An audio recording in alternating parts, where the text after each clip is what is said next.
سے کرنے کے منکر ہیں. یہی وجہ ہے کہ یہ لوگ انہوں نے ایک چور رستہ اختیار کیا ہے. وہ چور رستہ سمجھنے والا ہے. یہ بظاہر صلح حدیث کے انکاری نہیں ہے لیکن انداز بدترین منکرین والا ہے.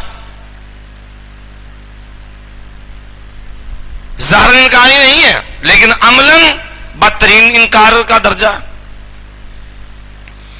اب ان لوگوں نے انداز کیا اپنایا؟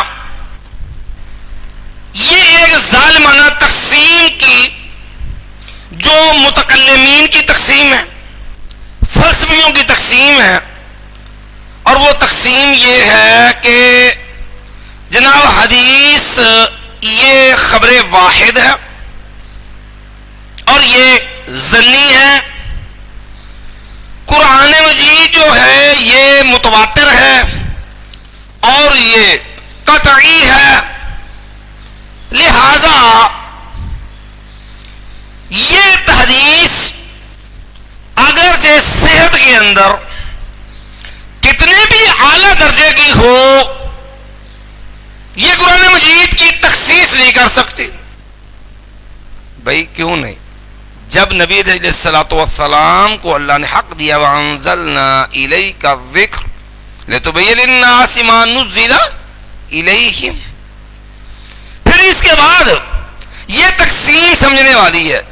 یہ اصل میں متکلمین اور فلسفیوں کی تقسیم ہے اور قطعاً یہ محدثین کی تقسیم نہیں ہے. یاد رکھیے یہ ہمارے ہاں اصول حدیث کے اندر بھی یہ تقسیم چلتی ہے. اگرچہ حافظ حجر رحمۃ اللہ علیہ نے نزہۃ النظر کے اندر بھی اس کو ذکر کیا ہے لیکن محدثین کا اس کو بیان کرنے کا مقصد اور ہے لیکن بنیادی طور پر یہ تقسیم محدثین کی ہے نہیں. مثال کے طور جس طرح آپ خبر واحد میں ایک بحث پڑھ کے آئے ہوں گے اصول حدیث کے اندر کہ خبر مشہور المحتف بالقرائن، ایک بڑی لمبی چوڑی بحث اصول حدیث کے اندر. اب یہ بھی تقسیم اہل السنت والجماعہ کی نہیں ہے، یہ اصل تقسیم معتزلہ کی ہے جو بنیادی طور پر خبر واحد کی آڑ میں حدیث کے منکر ہیں. یہ تقسیم معتزلہ کی ہے کہ یہ خبر واحد ہے اور محتف بالقرائن ہے اور قرائن کے ساتھ یہ قوی ہو گئی اور پھر یہ حجت ہو گئی. اہل السنہ والجماعہ کے نزدیک، ائمہ متقدمین محدثین کے نزدیک، جو حدیث صحیح ثابت ہو جائے اور اس سے ثابت ہونے والا اصول اسلامی اصول ہے، خواہ وہ حدیث خبر واحد ہو یا وہ خبر متواتر ہو، اس کی حجیت میں کوئی فرق نہیں ہے. یہ گمراہ لوگوں کا یہ انداز ہے، انہوں نے یہ روش اپنائی. اس سے پیچھے مقصد تھا. یہ بات تھوڑی سی میں تفصیل پڑ رہی ہے صرف بات سمجھانے کے لیے.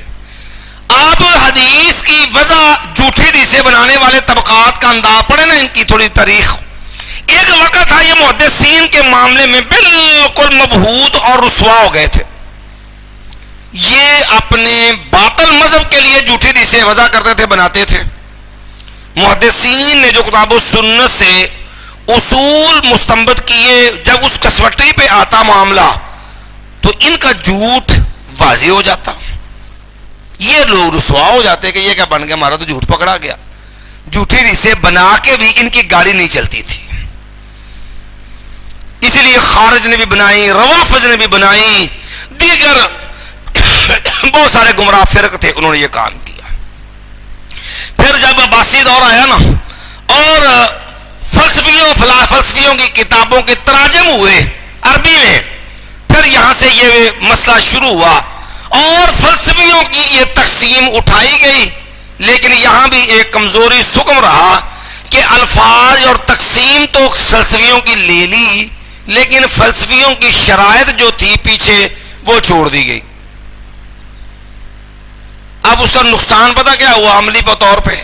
جتنا گمراہ فرقہ تھا، طبقہ تھا، خواہ وہ معتزلی ہوں، وہ جہمی ہوں، وہ روافض ہوں، وہ دیگر بدعتی ہوں، سب کو ایک چور رستہ مل گیا. وہ کیا بھئی؟ خبر واحد. یہ خبر واحد ہے، یہ ظنی ہے، اور جناب قرآن قطعی ہے، اس سے قرآن مجید کی تخصیص نہیں ہو سکتی، اس سے عقیدے کا اثبات نہیں ہو سکتا، لہذا یہ حدیث آپ کہیں کہ حدیث بالکل ٹھیک ہے، یہ جو 24 کیرٹ کے سونے کی طرح خالص ہے، بالکل صحیح ہے، لیکن ہے تو خبر واحد، حجت نہیں ہے، دلیل نہیں ہے۔ بات اللہ کے نبی کی ہے، بالکل اللہ کے نبی کی بات ہے، اس میں کوئی شک ہے؟ کوئی شک نہیں ہے۔ صحیح ثابت ہے جناب، بالکل صحیح ثابت ہے بھائی، پھر ہے خبر واحد۔ یہ ہے وہ ظلم جس کو رد پھر محدثین نے کیا۔ آپ صحیح بخاری آپ نے پڑھی ہوگی، اس میں امام بخاری نے کتاب الاحاد کیوں پر باندھا ہے؟ محدثین اس تقسیم کے قائل نہیں ہے، متقا یاد رکھیے، ایسے لوگوں کی تردید کے لیے کام کیا۔ اب نتیجہ نقصان کیا ہوا اس کا عملاً؟ اس کا عملاً نقصان دیکھ لیجئے۔ عملاً نقصان یہ ہوا کہ نہ صرف ایک تو پہلے نکال دیا کہ اس سے عقیدہ ثابت نہیں ہوتا، پھر دوسرا کہا کہ قرآن مجید کی تخصیص بھی خبر واحد سے جائز نہیں ہے۔ میں 2-3 مثالیں آپ کے سامنے رکھ دیتا ہوں۔ نماز پڑھتے ہیں پنجگانہ، رکوع کرتے ہیں، رکوع رکن ہے نماز کا، رکوع نماز کا رکن ہے۔ اب رکوع کا ایک معنی وہ ہے جو شریعت نے متعین کیا، بھئی آپ کی کمر جھکی ہو اور بالکل سیدھی ہو، سر برابر ہو، نہ اوپر ہو نہ نیچے، آپ کی ہتھیلیاں گھٹنوں پر ہونی چاہیے، اور آپ کے یہ بازو بالکل سیدھے ہونے چاہیے، وترا یدیہ، اور پھر اس کے بعد اس کے اندر طمانینت، سکون، ٹھہراؤ ہونا چاہیے، پھر اس کے اندر بیان کرنا تسبیحات۔ یہ شریعت نے باقاعدہ ایک مفہوم دیا کس کا؟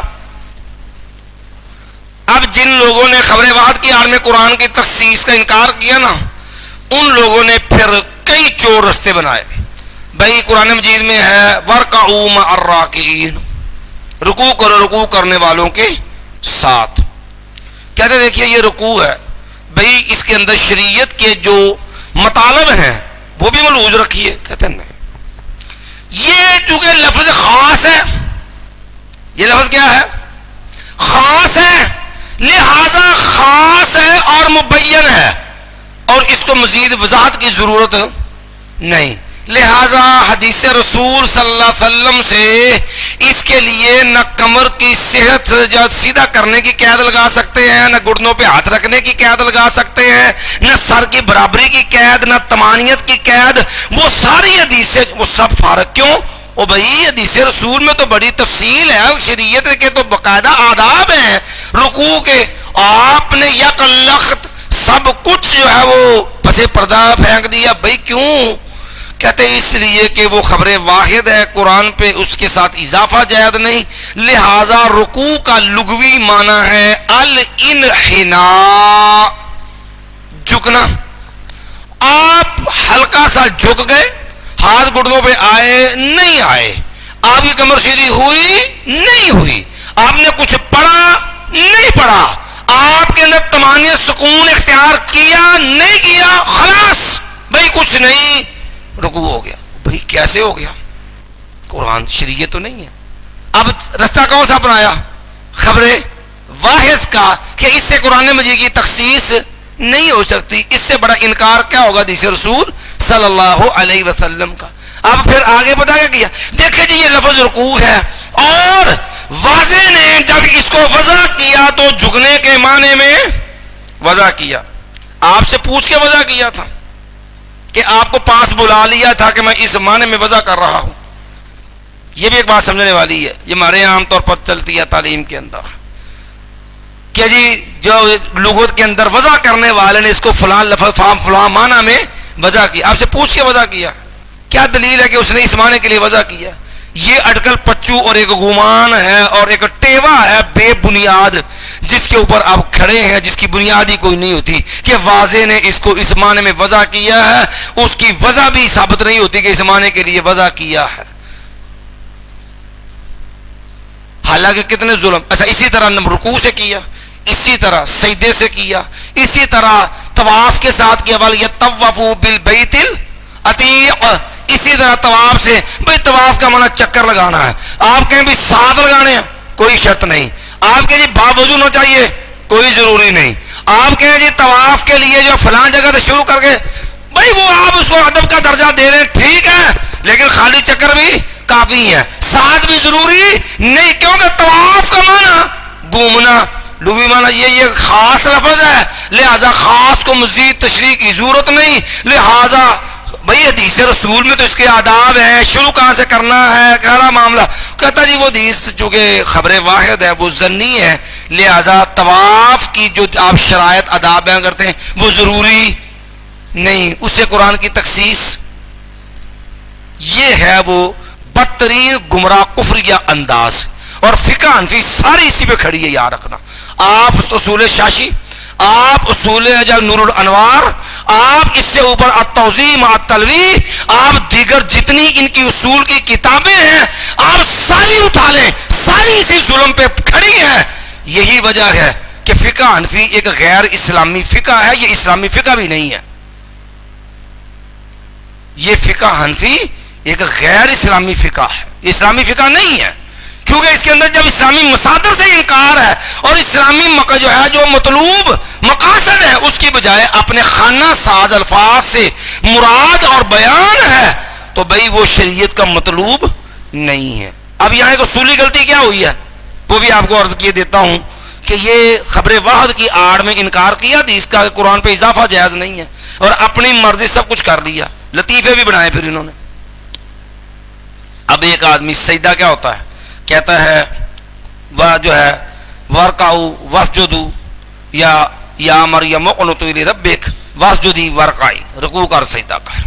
کہتے ہیں سجدے کا معنی ہوتا ہے انخفاض، رکوع کا معنی کیا تھا، انحناء، اس کا معنی اچھی طرح سے جھکنا. اچھا بھائی سجدے کے اندر تو نبی علیہ السلام کا فرمان ہے کہ لوگوں امرت ان اسجد علی سبعۃ اعظم، مجھے حکم ہے اللہ کی طرف سے. اور نبی علیہ السلام کو حکم کون دیتا ہے، اللہ. حکم ہے، اور امر تو حکم تو فرض کی فرضیت کے لیے ہوتا ہے، 7 اعضاء لگنے ضروری ہیں. کہتے بھائی نہیں ضروری نہیں ہے. بھائی کیوں؟ کہتے یہ لفظ خاص ہے.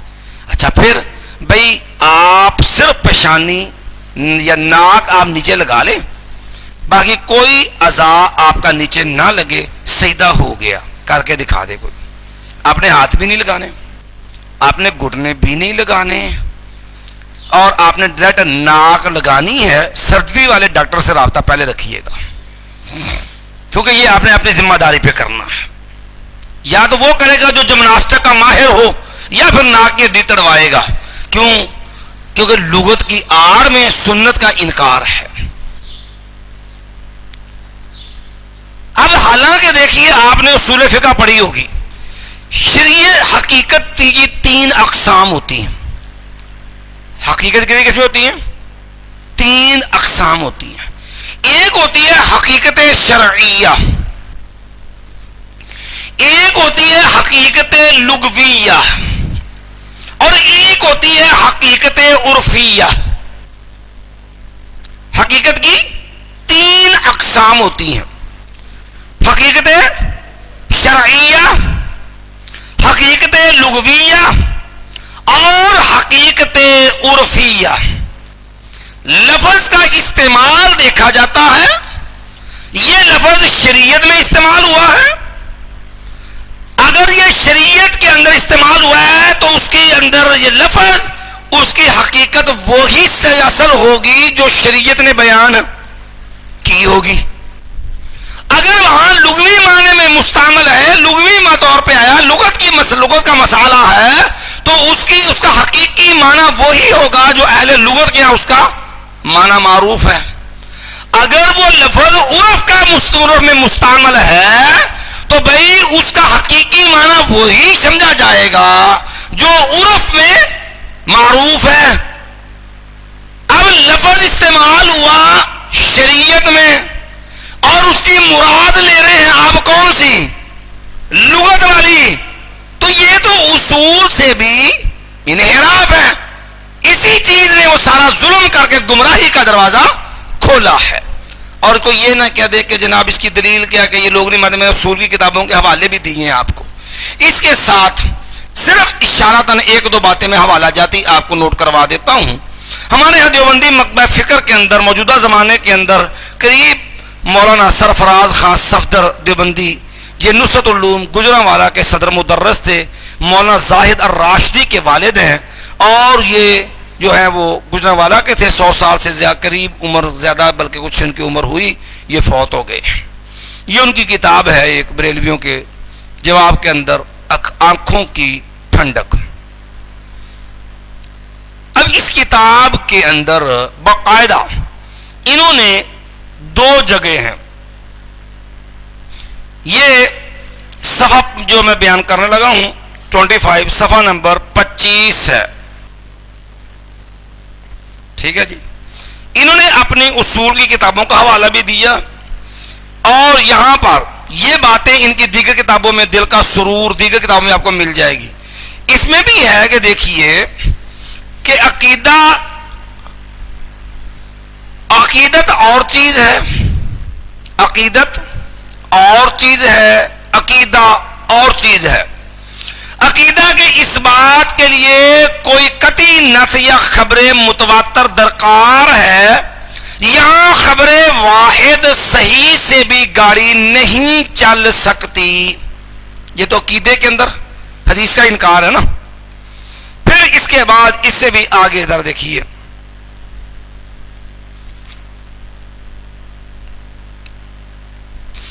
جب یہ بات ثابت ہو چکی کہ عقائد کا اس بات صحیح حدیث سے بھی درست نہیں جبکہ وہ خبر واحد ہو، اور ایسی حدیث کو قرآن کے مقابلہ میں پیش کرنا خان صاحب کی اصطلاح میں حرزہ بانی ہے۔ اصول بھی نقل کر رہے ہیں، اس کی تردید بھی نہیں کر رہے، اور خود انہوں نے لکھا ہے یہ بات کہ جب کوئی مؤلف مصنف کسی کی کوئی بات نقل کرے اور اس سے اختلاف نہ کرے تو وہ مصنف کا نقطہ نظر شمار ہوتا ہے۔ صفحہ 25 ہی ہے۔ اب اسی طرح آپ دوسرا مکتبہ فکر جو ہمارے ہاں ہے بریلوی مکتبہ فکر، یہ فتاوی رضویہ ہے، مولانا احمد خان عامر رضا خان بریلوی جو بریلوی مذہب کے بانی ہیں، یہ ان کا فتاوی رضویہ ہے۔ اس کی جلد نمبر جو ہے وہ 29 ہے، اور صفحہ نمبر 488 ہے۔ لیجیے جی۔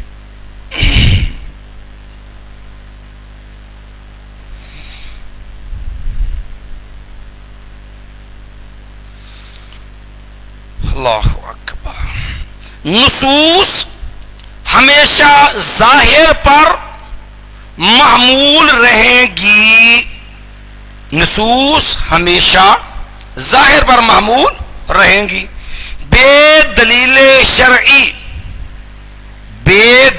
شرعی تخصیص و تعویل کی اجازت نہیں، ورنہ شریعت سے جو ہے امان اٹھ جائے گا۔ نہ احادیث احاد اگرچہ کیسے ہی اعلیٰ درجے کی ہوں، عموم قرآن کی تخصیص کر سکیں۔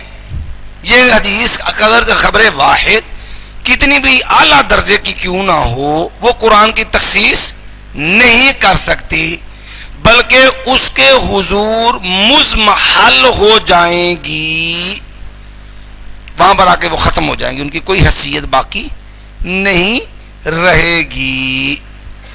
اور اسی طرح کہتے ہیں جی، آگے مزید لکھتے ہیں، عمومات آیات قطعیہ قرآنیہ کی مخالفت میں، ٹھیک ہے جی، اخبار احاد سے استناد محض غلط ہے۔ کہ قرآن مجید کا ایک عموم کھڑا ہے، آپ کہیں کہ اس عموم کی تخصیص نبی کریم صلی اللہ علیہ وسلم کی حدیث سے کرتے ہیں، چونکہ آپ معلم قرآن، آپ نعت کے وحی، آپ کا حق تفسیر اللہ نے بیان کیا، تو کہتے ہیں جی اگر ایسا کرتے ہیں تو آپ نے صریحاً غلط کام کیا ہے۔ بات سمجھ آ گئی ہے؟ تو یہ ہے تقدس کے پردے کے اندر چھپا ہوا غلاظت کا وہ ڈھیر جس کو جو ہے وہ عقیدت کی آڑ میں عام کیا جاتا ہے. ایک گروہ تو یہ ہے جو سنت کے انکاری ہیں.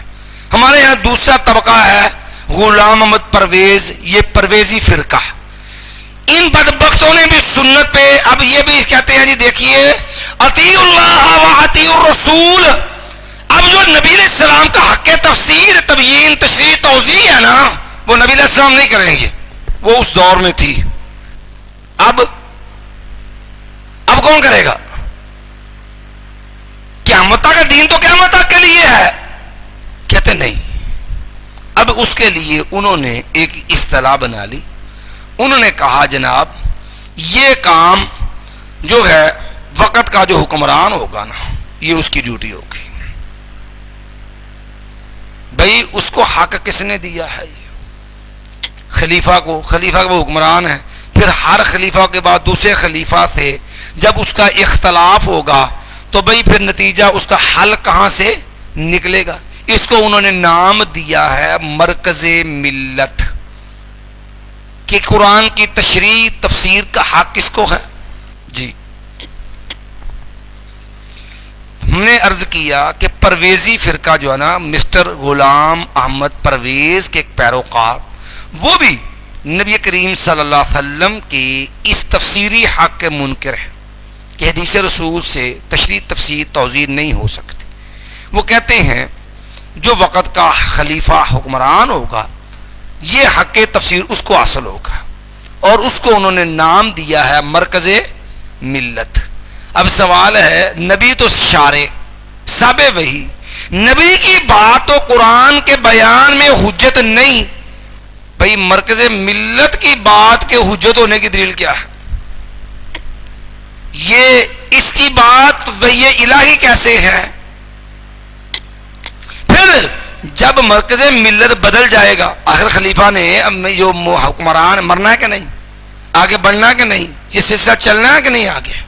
تو جب ان کی تشریحیں آپس میں ٹکرائیں گی تو بھئی پھر کس کی تشریح جو ہے وہ حجت ہوگی؟ ایک سعودی حکمران کی ہے مرکز ملت، ایک سعودیہ کا ہے، ایک پاکستان کا ہے، ایک عمان کا ہے، ایک ایران کا ہے. پھر جب ٹکرائیں گی تو یہ دین تو معاذ اللہ تماشا اس کو بنا کے رکھیں گے یہ لوگ. یہ عملاً کوئی اس کے ساتھ قرآن کی خدمت والا معاملہ نہیں ہوگا. بہرحال ہم آگے چلتے ہیں.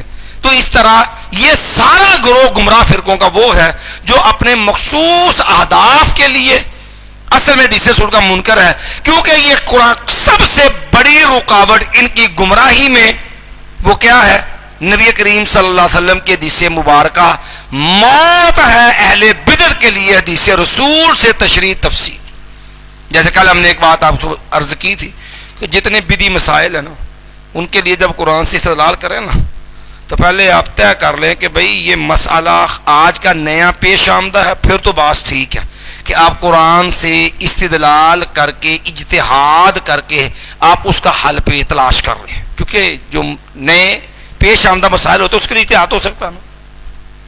اگرچہ فقہ حنفی میں وہ بھی جائز نہیں ہے کیونکہ فقہ حنفی میں 4 صدی ہجری کے بعد اجتہاد کا دروازہ بند ہے. اب مجتہد پیدا ہونا ویسے بھی بین ہے، نہیں پیدا ہو سکتا، تو اس لیے وہ تو اجتہاد نہیں کر سکتا. بہرحال بات دور نہ نکل جائے، ہم نے چونکہ سبب بھی شروع کرنا ہے تفسیر کے معاملے کے اندر. ہو جی ہم نے کہا مثال اس کی دینی، دیکھیں میلاد ہے، ہم نبی علیہ السلام کی پیدائش کے منکر تو نہیں ہے نا. اب نبی علیہ السلام کی پیدائش کے بعد 40 سال کی عمر میں قرآن ملا، پھر دین نازل ہوا نا. اب مسئلہ یہ کچھ جدید پیش آمدہ تو نہیں ہے. جتنی آیات ہیں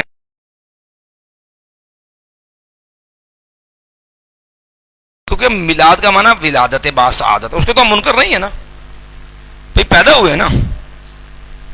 نبی علیہ السلام کی پیدائش کے تو اہل الحدیث منکر نہیں ہیں.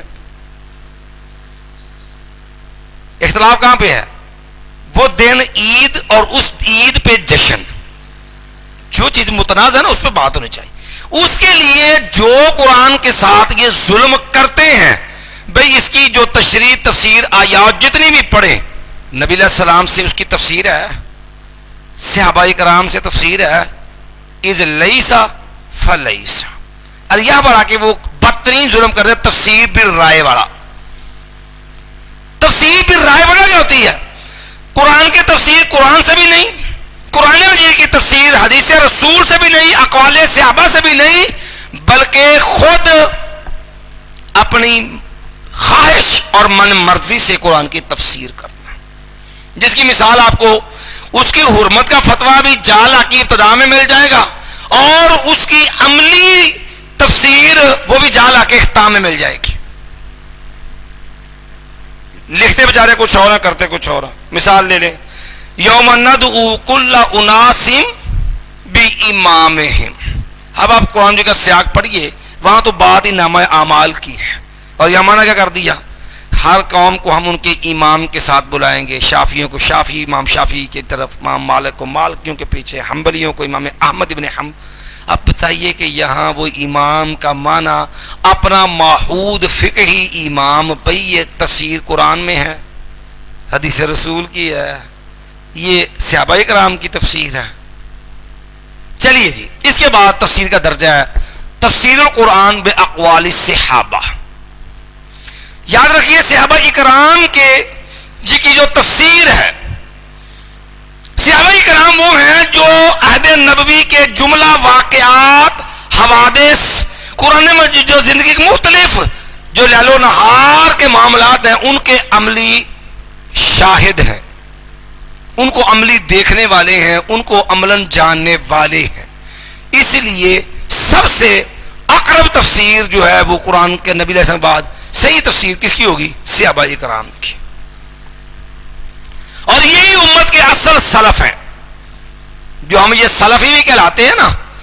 اصحاب محمد کی طرف نسبت آئی ہے، ہم المنتسبون الی الاسلاف، ای الصحابہ، یہ اصل اسلاف ہے. اور یہی انداز صحابہ کرام کا ہے کہ قرآن کی تفسیر نبی علیہ السلام کے بعد سب سے زیادہ جاننے والے کون ہیں؟ اصحاب محمد. سیدنا عبداللہ ابن عباس رضی اللہ عنہ کا خوارج کے ساتھ مناظرہ ہوا، اور سیدنا عبداللہ ابن عباس رضی اللہ عنہ نے خارجیوں سے یہ بات کہی تھی، جئتکم من عند اصحاب النبی صلی اللہ علیہ وسلم ولیس احد منکم. بھئی دیکھو، میں ابن عباس تمہارے پاس صحابہ کرام کی جانب سے آیا ہوں، اور تم میں کوئی آدمی بھی صحابی رسول نہیں ہے. پھر اگلا جملہ جو ہے وہ ہمارے اسی موضوع کا ہے، وَهُمْ عَالَمُ بِالْوَحْيِ مِنْكُمْ. بھئی وحی کو وہ لوگ تم سے زیادہ اچھا جانتے ہیں، زیادہ بہتر جانتے ہیں. وَهُمْ عَالَمُ بِالْوَحْيِ مِنْكُمْ. بھی وحی کو وہ لوگ تم سے زیادہ بہتر جانتے ہیں. اسی لیے امام بخاری رحمہ اللہ اور بعض دیگر صحابہ اکرام، بعض دیگر محدثین کے نزدیک صحابی کی تفسیر وہ مرفوع حدیث کے درجے میں ہوتی ہے. یہ بات امام حاکم نے بھی لکھی ہے. تفسیر الصحابی عندہما مسند، تفسیر الصحابی عندہما مسند. امام بخاری، مسلم اور بعض دیگر ائمہ کے نزدیک صحابی کی تفسیر مرفوع حدیث نبی علیہ السلام کی بات کی طرح ہے، مرفوع حدیث کے حکم میں ہے. لیکن یہ اتفاقی نہیں ہے، بہت سارے علم کو اس سے اختلاف ہے، اس کا علم نہیں. اصل میں اس میں نا کچھ تفصیل ہے. وہ تفصیل یہ ہے کہ جو تفسیر جو صحابہ کرام سے منقول ہے اس میں اختلاف نہیں، صحابہ کرام کو اس میں اختلاف نہیں ہے، اور وہ ذاتی اجتہاد بھی پر مبنی نہیں ہے جس میں اختلاف ہو، اتفاقی ہے. تو بھئی وہ تو حجت ہے، اس میں تو کوئی اختلاف، اس کا درجہ یہی ہے. لیکن جو صحابی کی تفسیر ایسی ہے جو اتفاقی نہیں ہے، اس میں اختلاف ہے، وہاں وہ مرفوع حدیث کے درجے میں نہیں ہوگی، اس میں پرکھنا ہوگا. مثال لے لیجیے اس کی، قرآن قرآن مجید میں اولا مستم النساء، اولا مستم النساء. اب لمس سے مراد کیا ہے؟ کیا اس سے مراد بیوی کے ساتھ ازدواجی تعلق ہے یا محض چھونا ہے کہ ہاتھ عورت کو لگا لیا؟ کیا اسی کے ساتھ جو ہے وہ غسل لازم ہو جائے گا یا وضو لازم ہو جائے گا، یا ازواجی تعلق کے نتیجے میں آپ کے اوپر طہارت لازم آئے گی؟ اب سیدنا عبداللہ ابن مسعود رضی اللہ عنہ لمس کا معنی عام چھونا کرتے ہیں. حبر امت سید عبداللہ ابن مسعود رضی اللہ عنہ لمس کا معنی عام چھونا کرتے ہیں، جبکہ دیگر صحابہ کرام سے مراد جمع دیتے ہیں. اور دلائل کی روح سے سید عبداللہ ابن مسعود رضی اللہ عنہ کے بجائے دیگر صحابہ کرام کی تفسیر کیا ہے؟ وہ راجح ہے. لیکن سید عبداللہ ابن مسعود رضی کی یہ تفسیر وہ جو ہے ان کی شخصی رائے ہے، وہ اس درجے میں نہیں ہے. اختلاف کی صورت کا ایک اس کی مثال یہ لے لیجیے.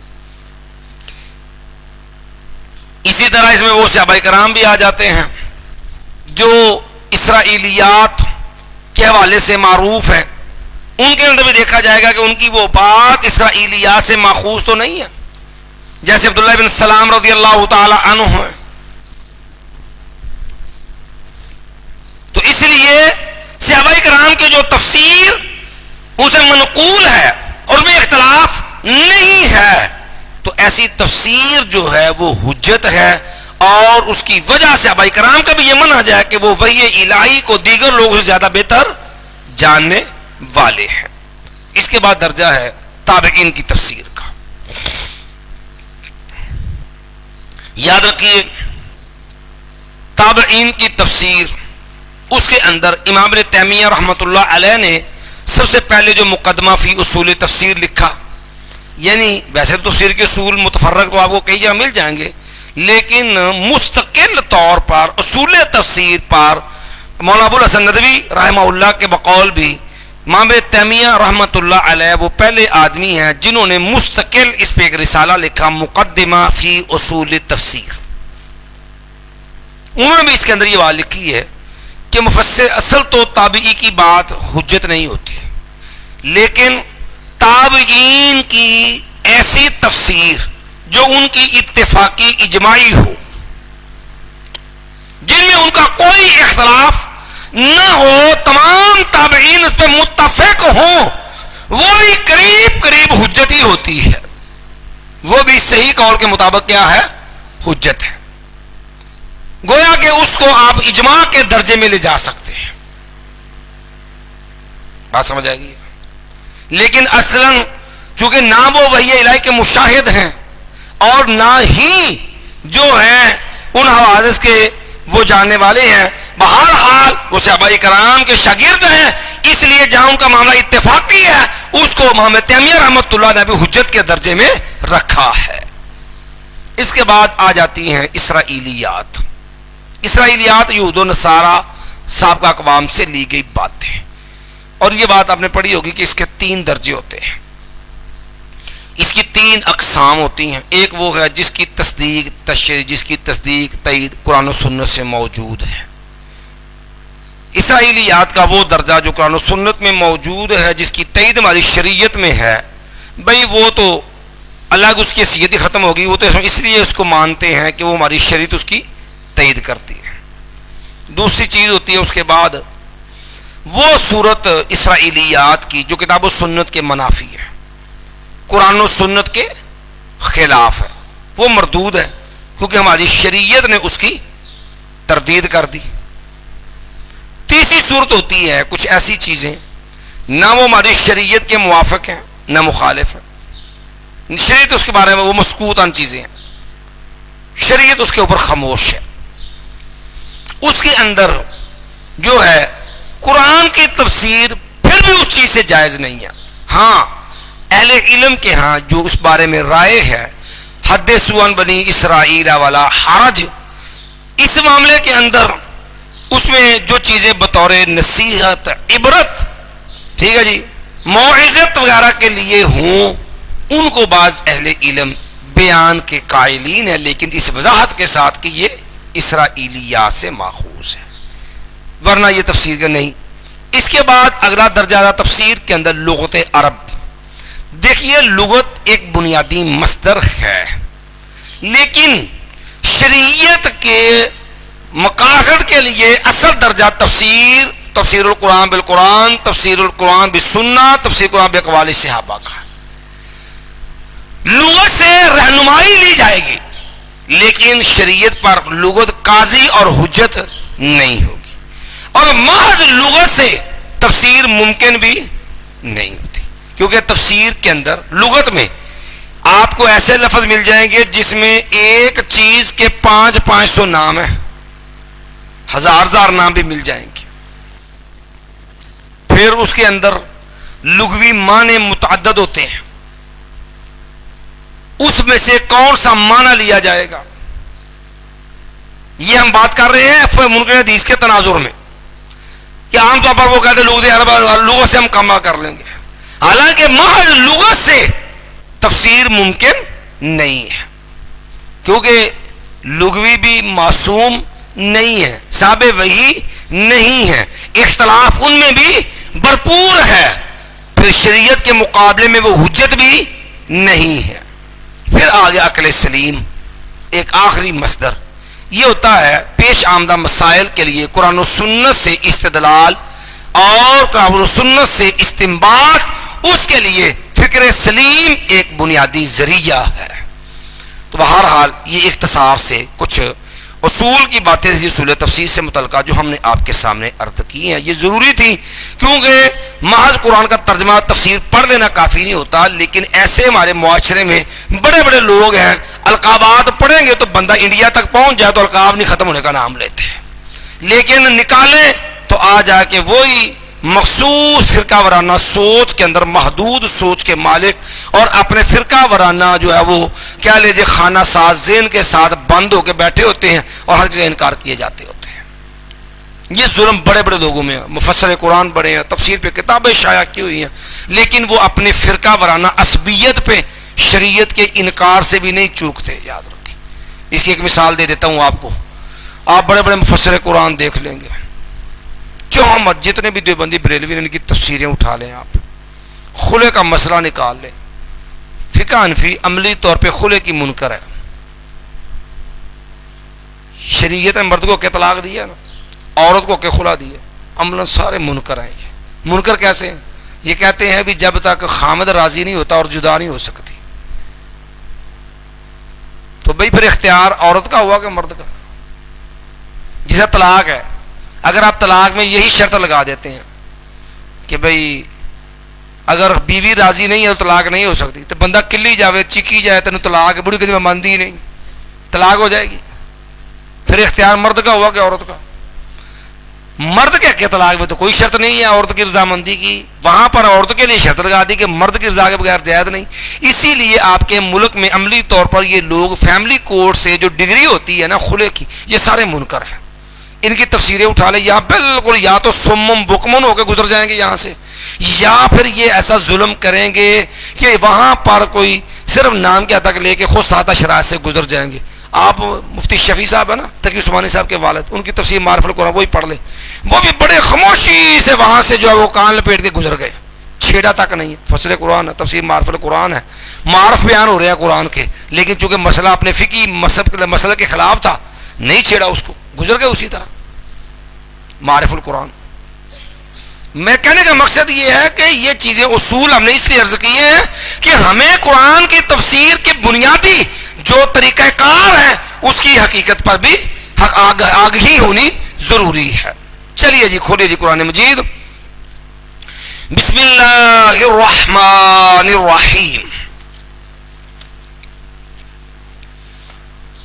سورۃ الفاتحہ۔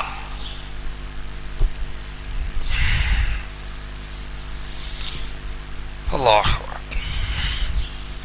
قرآن مجید کے اندر کچھ چیزیں ایسی ہیں جس کو آپ نے یہ ملحوظ رکھنا ہے کہ کچھ چیزیں حاشیے سے باہر ہوتی ہیں، کچھ اندر ہیں۔ جو چیزیں حاشیے کے باہر ہیں، جن کے اندر حزب، ربع، نصف، ثلاثہ، ٹھیک ہے جی، یا رکوعات، صورتوں کی نمبرنگ، مکی مدنی کی تقسیم، یہ چیزیں مصحف کا حصہ نہیں ہے. یہ صرف سہولت کے لیے چیزیں جو ہیں لوگوں نے کی ہیں. مثلا جو ہے رکوع کی تقسیم، رکوعات ہے نا، یہ بات کی لوگوں کی اہل علم کی تقسیم ہے. اس کا مقصد ہے رکوع کے لیے کہ ایک رکعت کے اندر آسانی سے جتنا کو قرآن ایک رکعت میں پڑھا جا سکتا ہے نا، یا اتنا کو پڑھ لینا چاہیے، اس آسانی کے پیش نظر آیات کی تقسیم یا ایک مضمون یا ایک بات کی تکمیل، ان چیزوں کو مد نظر رکھ کے رکوع کی تقسیم کی گئی ہے. یہ بات کہ اہل علم کی ہے، نبی علیہ السلام یا صحابہ کرام کی یہ تقسیم نہیں ہے. یہ اپنی سہولت آسانی کے لیے، اس سے شریعت کی کسی چیز سے بھی ٹکراؤ پیدا نہیں ہوتا ہے. اسی طرح منزلیں ہیں ساتھ قرآن مجید کی، یہ عام طور سے عثمان کی طرف بھی منسوب ہے، بعض دیگر اہل علم کی طرف منسوب ہے رضی اللہ عنہ. تو ان کے اندر بھی کیا ہے کہ بھئی روزانہ رات کے قیام میں اتنا قرآن پڑھنا، 7 دن میں قرآن مجید مکمل کرنا ہے. تو ایک دن میں جتنا قرآن پڑھا جائے پڑھ سکتے ہیں، وہ ایک منزل ہے. پھر رکوع کی علامت ہوتی ہے، اس کے اوپر بھی گنتی، درمیان میں بھی گنتی، نیچے بھی گنتی ہوتی ہے. جب رکوعات کی اس تقسیم میں آپ جائیں گے نا تو اس میں بھی آپ دیکھیے گا جو عین کے علامت ہوتی ہے رکوع کی، اس کے سینٹر میں جو گنتی ہوتی ہے نا، عین کے اندر اس کے پیٹ میں جو لکھے ہوتے ہیں، یہ اس رکوع میں آنے والی آیات کی تعداد ہوتی ہے. پھر ایک گنتی اوپر ہوتی ہے، ایک نیچے ہوتی ہے. جب آپ اس کو چیک کریں گے نا تو اوپر جو ہوتی ہے گنتی، وہ جو پارا چل رہا ہوتا ہے نا، اس کے رکوعوں کی تعداد کا بیان ہوتا ہے کہ یہاں تک اس پارے کے رکوع اتنے ہو گئے. عین کی علامت ہوتی ہے نا، تو عین کے اوپر بھی ایک عدد لکھا ہوگا، عین کے نیچے بھی ایک عدد ہوتا ہے. جو عین کے اوپر لکھا ہوا عدد ہوتا ہے نا، اس عدد کا مطلب ہے کہ اس پارے کے رکوع اتنے ہیں. مثال کے طور پہ اوپر لکھا ہے 9، اور نیچے جو ہوگا، مثال نیچے لکھا ہے 15، تو اس کا مطلب ہوتا ہے کہ اس سورت کے کل رکوع یہاں تک کتنے ہو گئے ہیں؟ 15. اور پاروں کی تقسیم، یہی بات اہل علم کی ہے. اور یہ پاروں کی جو تقسیم ہے، یاد رکھیں یہ بھی قرآن جو ہے اہل علم کی تقسیم ہے. اور اس کی بھی توجیہ وجہ اصل یہ ہے کہ نبی کریم صلی اللہ علیہ وسلم نے کم از کم مدت، اقل مدت جس کے اندر قرآن مجید مکمل کرنا چاہیے، وہ آپ نے 1 ماہ بیان فرمایا. صحیح بخاری میں ہے نا، اقرأ القرآن فی کل شہر، صحیح بخاری ہے، اقرأ القرآن فی کل شہر. تو اسی 1 مہینے کے اندر قرآن مکمل کرنا ہے. اسی کی مناسبت سے 30 دنوں میں قرآن ختم کرنے کے لیے 30 اجزاء میں اس کو تقسیم کر لیا گیا ہے. یہ بھی تقسیم بعد کے اہل علم کی ہے، اور یہ بھی آسانی اور سہولت کے پیش نظر یہ تقسیم کی گئی ہے. چالی چوری بکریاں کا نا معاملہ رافضیوں کا، یاد رکھیے روافض سے 10 پاروں کا اختلاف نہیں ہے کہ 40 جو شیعہ کہتے جی 40 پارے تھے جی 10 جی وہ کہتے بکری کھا گئی تو فلاں ہو گیا. یہ عوامی باتیں ہیں. ہمارا شیعہ سے بنیادی نقطہ جو اختلاف ہے وہ تحریف قرآن کا ہے. شیعہ روافض کے نزدیک یہ قرآن اصل ہے ہی نہیں ہے، صرف بطور تقیہ وہ یہ قرآن کو قرآن کہتے ہیں. تقیہ کا مطلب ہوتا ہے کہ جیسے پھنس گئے، نکلنے کا راستہ کوئی نہیں نا، تو اب ہر طرح کا جھوٹ حلال ہے اپنے مذہب کے لیے، اس کو تقیہ کہتے ہیں. منافقت کی بدترین صورت جو ہوتی نا اس کو تقیہ کہا جاتا ہے. اس لیے لا ایمان لمن لا تقیہ لہو یہ روافض کا بنیادی اصول ہے. اور اسی لیے میرا ایک دفعہ باقاعدہ ایک رافضی ایران قم کا پڑا ہوا تھا، یہ گرین ٹاؤن شپ کے اندر ان کے شیعہ کے گھر میں میرا ایک مناظرہ ان کے ساتھ ہوا ہے تعریف قرآن پہ بحمدللہ. وہاں پہ بحمدللہ ہم نے ان کو ثابت کیا. ان کے نزدیک یہ اصل قرآن نہیں ہے. اصل قرآن جو ہے اس کا نام مصحف فاطمہ ہے. اس قرآن کا نام کیا ہے؟ مصحف فاطمہ ہے. اور اس قرآن مجید کی 17,000 آیات ہیں، جیسا کہ سورہ کافی کے اندر لکھا ہوا یہ بات. اور یہ الفاظ موثق ہے. اور تحریف قرآن کا یہ عقیدہ روافض کے ہاں یہ متواتر عقائد میں سے ہے. جس طرح عقیدہ امامت رافضیوں کے ہاں متواتر ہے اسی طرح تحریف قرآن کا عقیدہ رافضیوں کے ہاں متواتر ہے. بات سمجھ آ گئی ہے کہ ان کے ہاں یہ عقیدہ متواتر ہے. ہم سے کہنے لگے نہیں جی ہم یہی قرآن مانتے ہیں. جب میری گفتگو ہوئی نا تو کہنے لگا ہم بھی اسی قرآن کا. ہم کہتا نہیں جناب یہ نہیں ہے. کہنے لگا اندر دوسرے لڑکا قرآن لاؤ لے آئے. میں نے کہا جی ہم اس کے منکر نہیں ہیں. بات یہ ہے کہ یہ آپ کا تقیہ والا نظریہ. اب یہ مجبوری اس کو قرآن کہنا. اب آپ کی کتاب یہ کہتی, امام جعفر صادق کا یہ قول ہے, میں نے اصول کافی سے پیش کیا, اور اس کے اصول کافی کی شرح ہے مرآۃ العقول فی شرح احادیث اطہار رسول صلی اللہ علیہ وسلم. وہ اس کتاب وہ اس کی شرح اصول کافی کی, اور اس کے اندر باقاعدہ جیسے ہمارے یہاں محدثین کا تصحیح تضعیف کے حکم لگے ہوتے ہیں نا, صحیح ہے ضعیف ہے, اس کی تحقیق ہے باقاعدہ. اس کے اوپر لکھا ہوا ہے کہ یہ روایت موثق, یہ روایت کیا ہے, اتھینٹک ہے, مستند روایت ہے, 17,000 آیتوں والی. میں نے کہا عام روایت کے مطابق 6,232 آیات اہل علم کے ہاں اس کی معروف ہیں قرآن مجید کی. آپ کے ہاں قرآن مجید کی 17,000 آیات ہے روافظ کے ہاں. بسم اللہ پڑھیے, اس سے 2 گنا بڑا قرآن ہے آپ کے دعوے کے مطابق. 6-18 قریب 2 گنا بڑا قرآن چاہیے. یا تو اس کی 17,000 آیتیں پوری کر دیں, یا پھر یہ اس بات کا اقرار کر لیجئے کہ آپ کے ہاں یہ قرآن محرف ہے. کہنے لگا جی نہیں. پھر جب اس کو بات نہیں تو کہنے لگا بات اصل یہ ہے کہ اس وقت میں آیتیں کون گن رہا تھا. میں نے کہا جہاں سے آپ کے امام نے گنی تھی وہاں سے لوگوں نے بھی گن لی. انہوں نے 17,000 گنتی کہاں سے پوری کر لی تھی؟ انہوں نے 17,000 گنتی گنی تو پوری کی نا. تو بہرحال یہ ہمارا روافظ سے بنیادی اختلاف ہے. یہ 10-12 بکریاں کھا گئی کہ نہیں کھا گئی یہ نہیں ہے. وہ روایت جو بکریوں والی ہے نا وہ ابن ماجہ کی ایک روایت ہے جس کے اندر امی عائشہ رضی اللہ عنہ کہتی ہیں کہ میرے پاس وہ ایک ورق پہ 2 آیتیں لکھی تھی, منسوخ آیات تھی, میرے تکیے کے نیچے تھی. نبی علیہ الصلوۃ والسلام جب آپ کی وفات ہوئی تو میں پریشان ہو گئی اور میں رونے لگی, اور یہ میری نہ سمجھی کا انداز تھا جس وجہ سے, اور پھر اسی معاملات کے اندر پتہ نہیں چلا تو بکری آ گئی. وہ ورق ایک جو تھا جس پہ 2 آیتیں لکھی تھی وہ تھی بھی منسوخ, وہ بکری کھا گئی. جس کو کہتے ہیں جی یہ مسلمانوں کا جائے قرآن 10 پارے بکری کھا گئی. یہ بکری یہ دندا جی برسین تے پٹھے سن یا ایک کاغذ. بہرحال وہ ایک کاغذ 10 پارے نہیں ہوتے, وہ 2 آیتیں 10 پارے نہیں ہوتے. پھر اس روایت میں جو ہے امام المغازی محمد بن اسحاق بن یسار رحمہ اللہ ان کی تدلیس بھی ہے, روایت بھی سندن اس پہ کلام ہے. بہرحال یہ روافظ سے ہمارا جو اختلاف ہے اس کی ہم نے بات عرض کی ہے. جی یہ اصول کافی ان کی صحاح اربع, جس طرح ہمارے ہاں اہل السنہ والجماعہ کی 6 معروف کتابیں ہیں جنہیں صحاح ستہ کہا جاتا ہے, اسی طرح شیعہ روافظ جو ہیں ان کی 4 معتبر کتابیں ہیں جنہیں صحاح اربع کہا جاتا ہے. اصول کافی, فروع کافی, ٹھیک ہے جی, الاستبصار, ٹھیک ہے جی, تہذیب الاحکام, من لا یحضرہ الفقیہ, الاستبصار ہے, من لا یحضرہ الفقیہ ہے, اور تہذیب ہے, اور اس طرح اصول کافی فروع کافی ہے ان کی. یہ باقاعدہ اس کے اندر ابواب ہے ان کے, پوری ان کی جو ہے وہ بنیادی دستاویز ہے ان کے دین کی. جیسے آپ کے صحیح بخاری مسلم ہے نا, جیسے آپ کے ہاں بخاری کا درجہ ہے نا, اس طرح ان کے اصول کافی کا درجہ ہے. اصول کافی کی یہ روایت ہے بھی اتھینٹک موثق ہے. جیسا کہ ہم نے آپ کو بتایا مرآۃ العقول فی شرح احادیث اطہار رسول. یا مکتبہ شاملہ نکالیں گے نا, مکتبہ شاملہ جب کھولیں گے تو اس میں آپ جو ہے کتب الشیعہ پہ چل جائیے, کتب روافظ کے تحت آپ کو یہ چیز مل جائے گی, یہ کتاب مل جائے گی.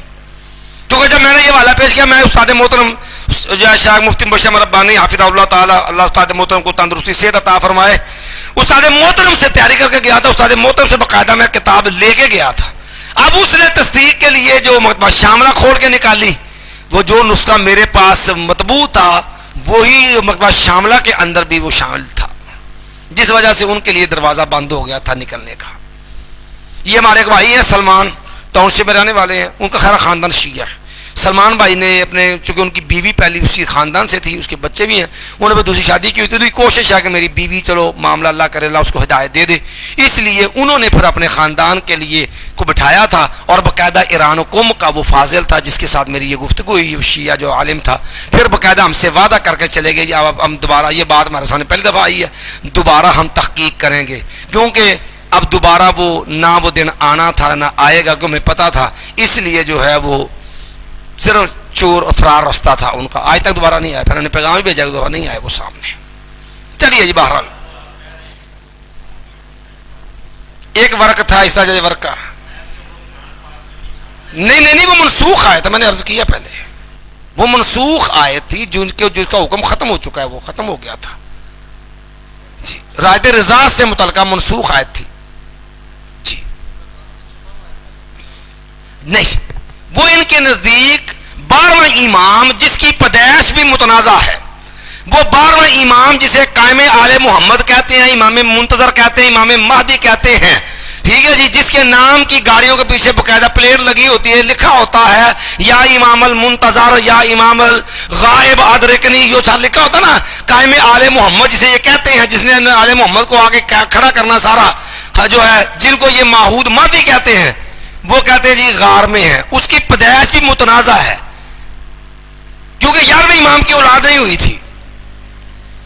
اب ان کے ہاں امامت منصوص ہے، یہ مسئلہ چونکہ دوسرا ہے، تو وہ باتیں آپ کے اثر کے بعد جو دروس ہوں گے ان میں امید ہے انشاءاللہ یہ چیزیں آ جائیں گی، چونکہ ہمارے موضوع درکا نہیں، وہ 12واں امام ہے، وہ پیدا ہوا کہ نہیں ہوا یہ بھی متنازع ہے، پھر وہ بعض کے نزدیک تو ہوا ہی نہیں ہے، اصل بھی یہی ہے کیونکہ 11ویں امام کی اولاد ہی کوئی نہیں تھی، پھر ان کے نزدیک نہیں جی ہوا تھا، 5 سال کی عمر تھی، گم ہو گیا کہ غار میں چھپ گیا، اور وہ آج تک نہیں آئی، یہ شب برات جو گزری ہے، اس رات یہ لوگ نہروں پہ دریاؤں پہ جا کر کے مجلس سے کر کے 12ویں امام کو آوازیں دیتے ہیں، باقاعدہ دریاؤں کے اندر جو رکے لے کے ڈالے جاتے ہیں، امام صاحب بڑے کھجل ہو گئے، تشریف لے آؤ۔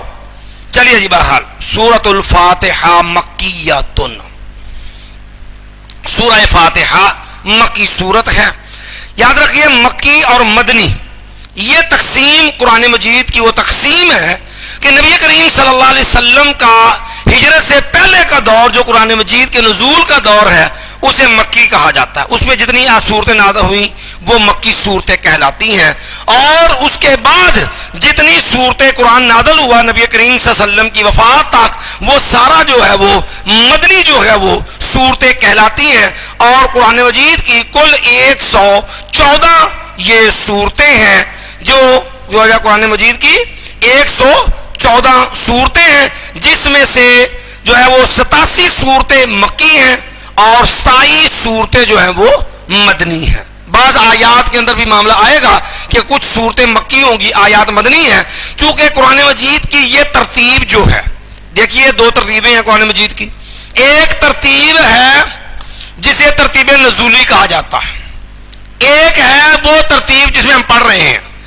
نزول کے اعتبار سے قرآن مجید کی سب سے پہلی آیت جو نازل ہوئی ہے وہ ہے سورہ علق کی ابتدائی آیات، اقرأ بسم ربک الذی خلق، اور عملی طور پہ قرآن مجید کی نزول کے اعتبار سے سب سے آخری آیت جو ہے واتقوا یوما ترجعون فیہ الی اللہ، سورۃ البقرہ میں یہ آیت ہے، یہ سب سے آخری ہے جو آیت عملاً نازل ہوئی، نزول کے اعتبار سے پہلی اور آخری آیات یہ ہے۔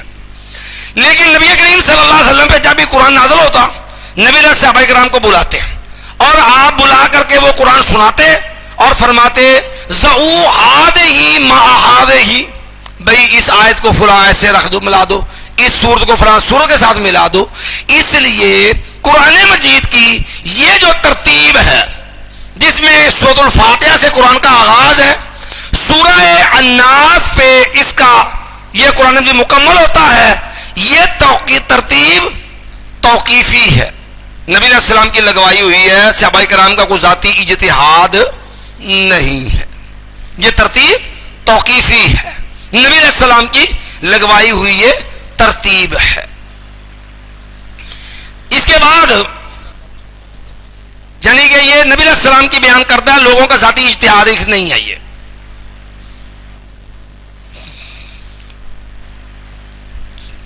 بسم اللہ الرحمن الرحیم، اچھا ایک چیز اور آپ نے ملحوظ رکھنی ہے، میرے پاس بھی یہ ہے، آپ کے پاس کوئی ایک مصحف پکڑے، سادہ قرآن جی پکڑ لیں، کوئی پکڑ لیں. ایک چیز اور آپ کو سمجھانی ہے چھوٹی سی، وہ چیزیں عام ہوتی ہیں لیکن ہم قرآن پڑھتے ہیں ہمیں پتہ نہیں ہوتا.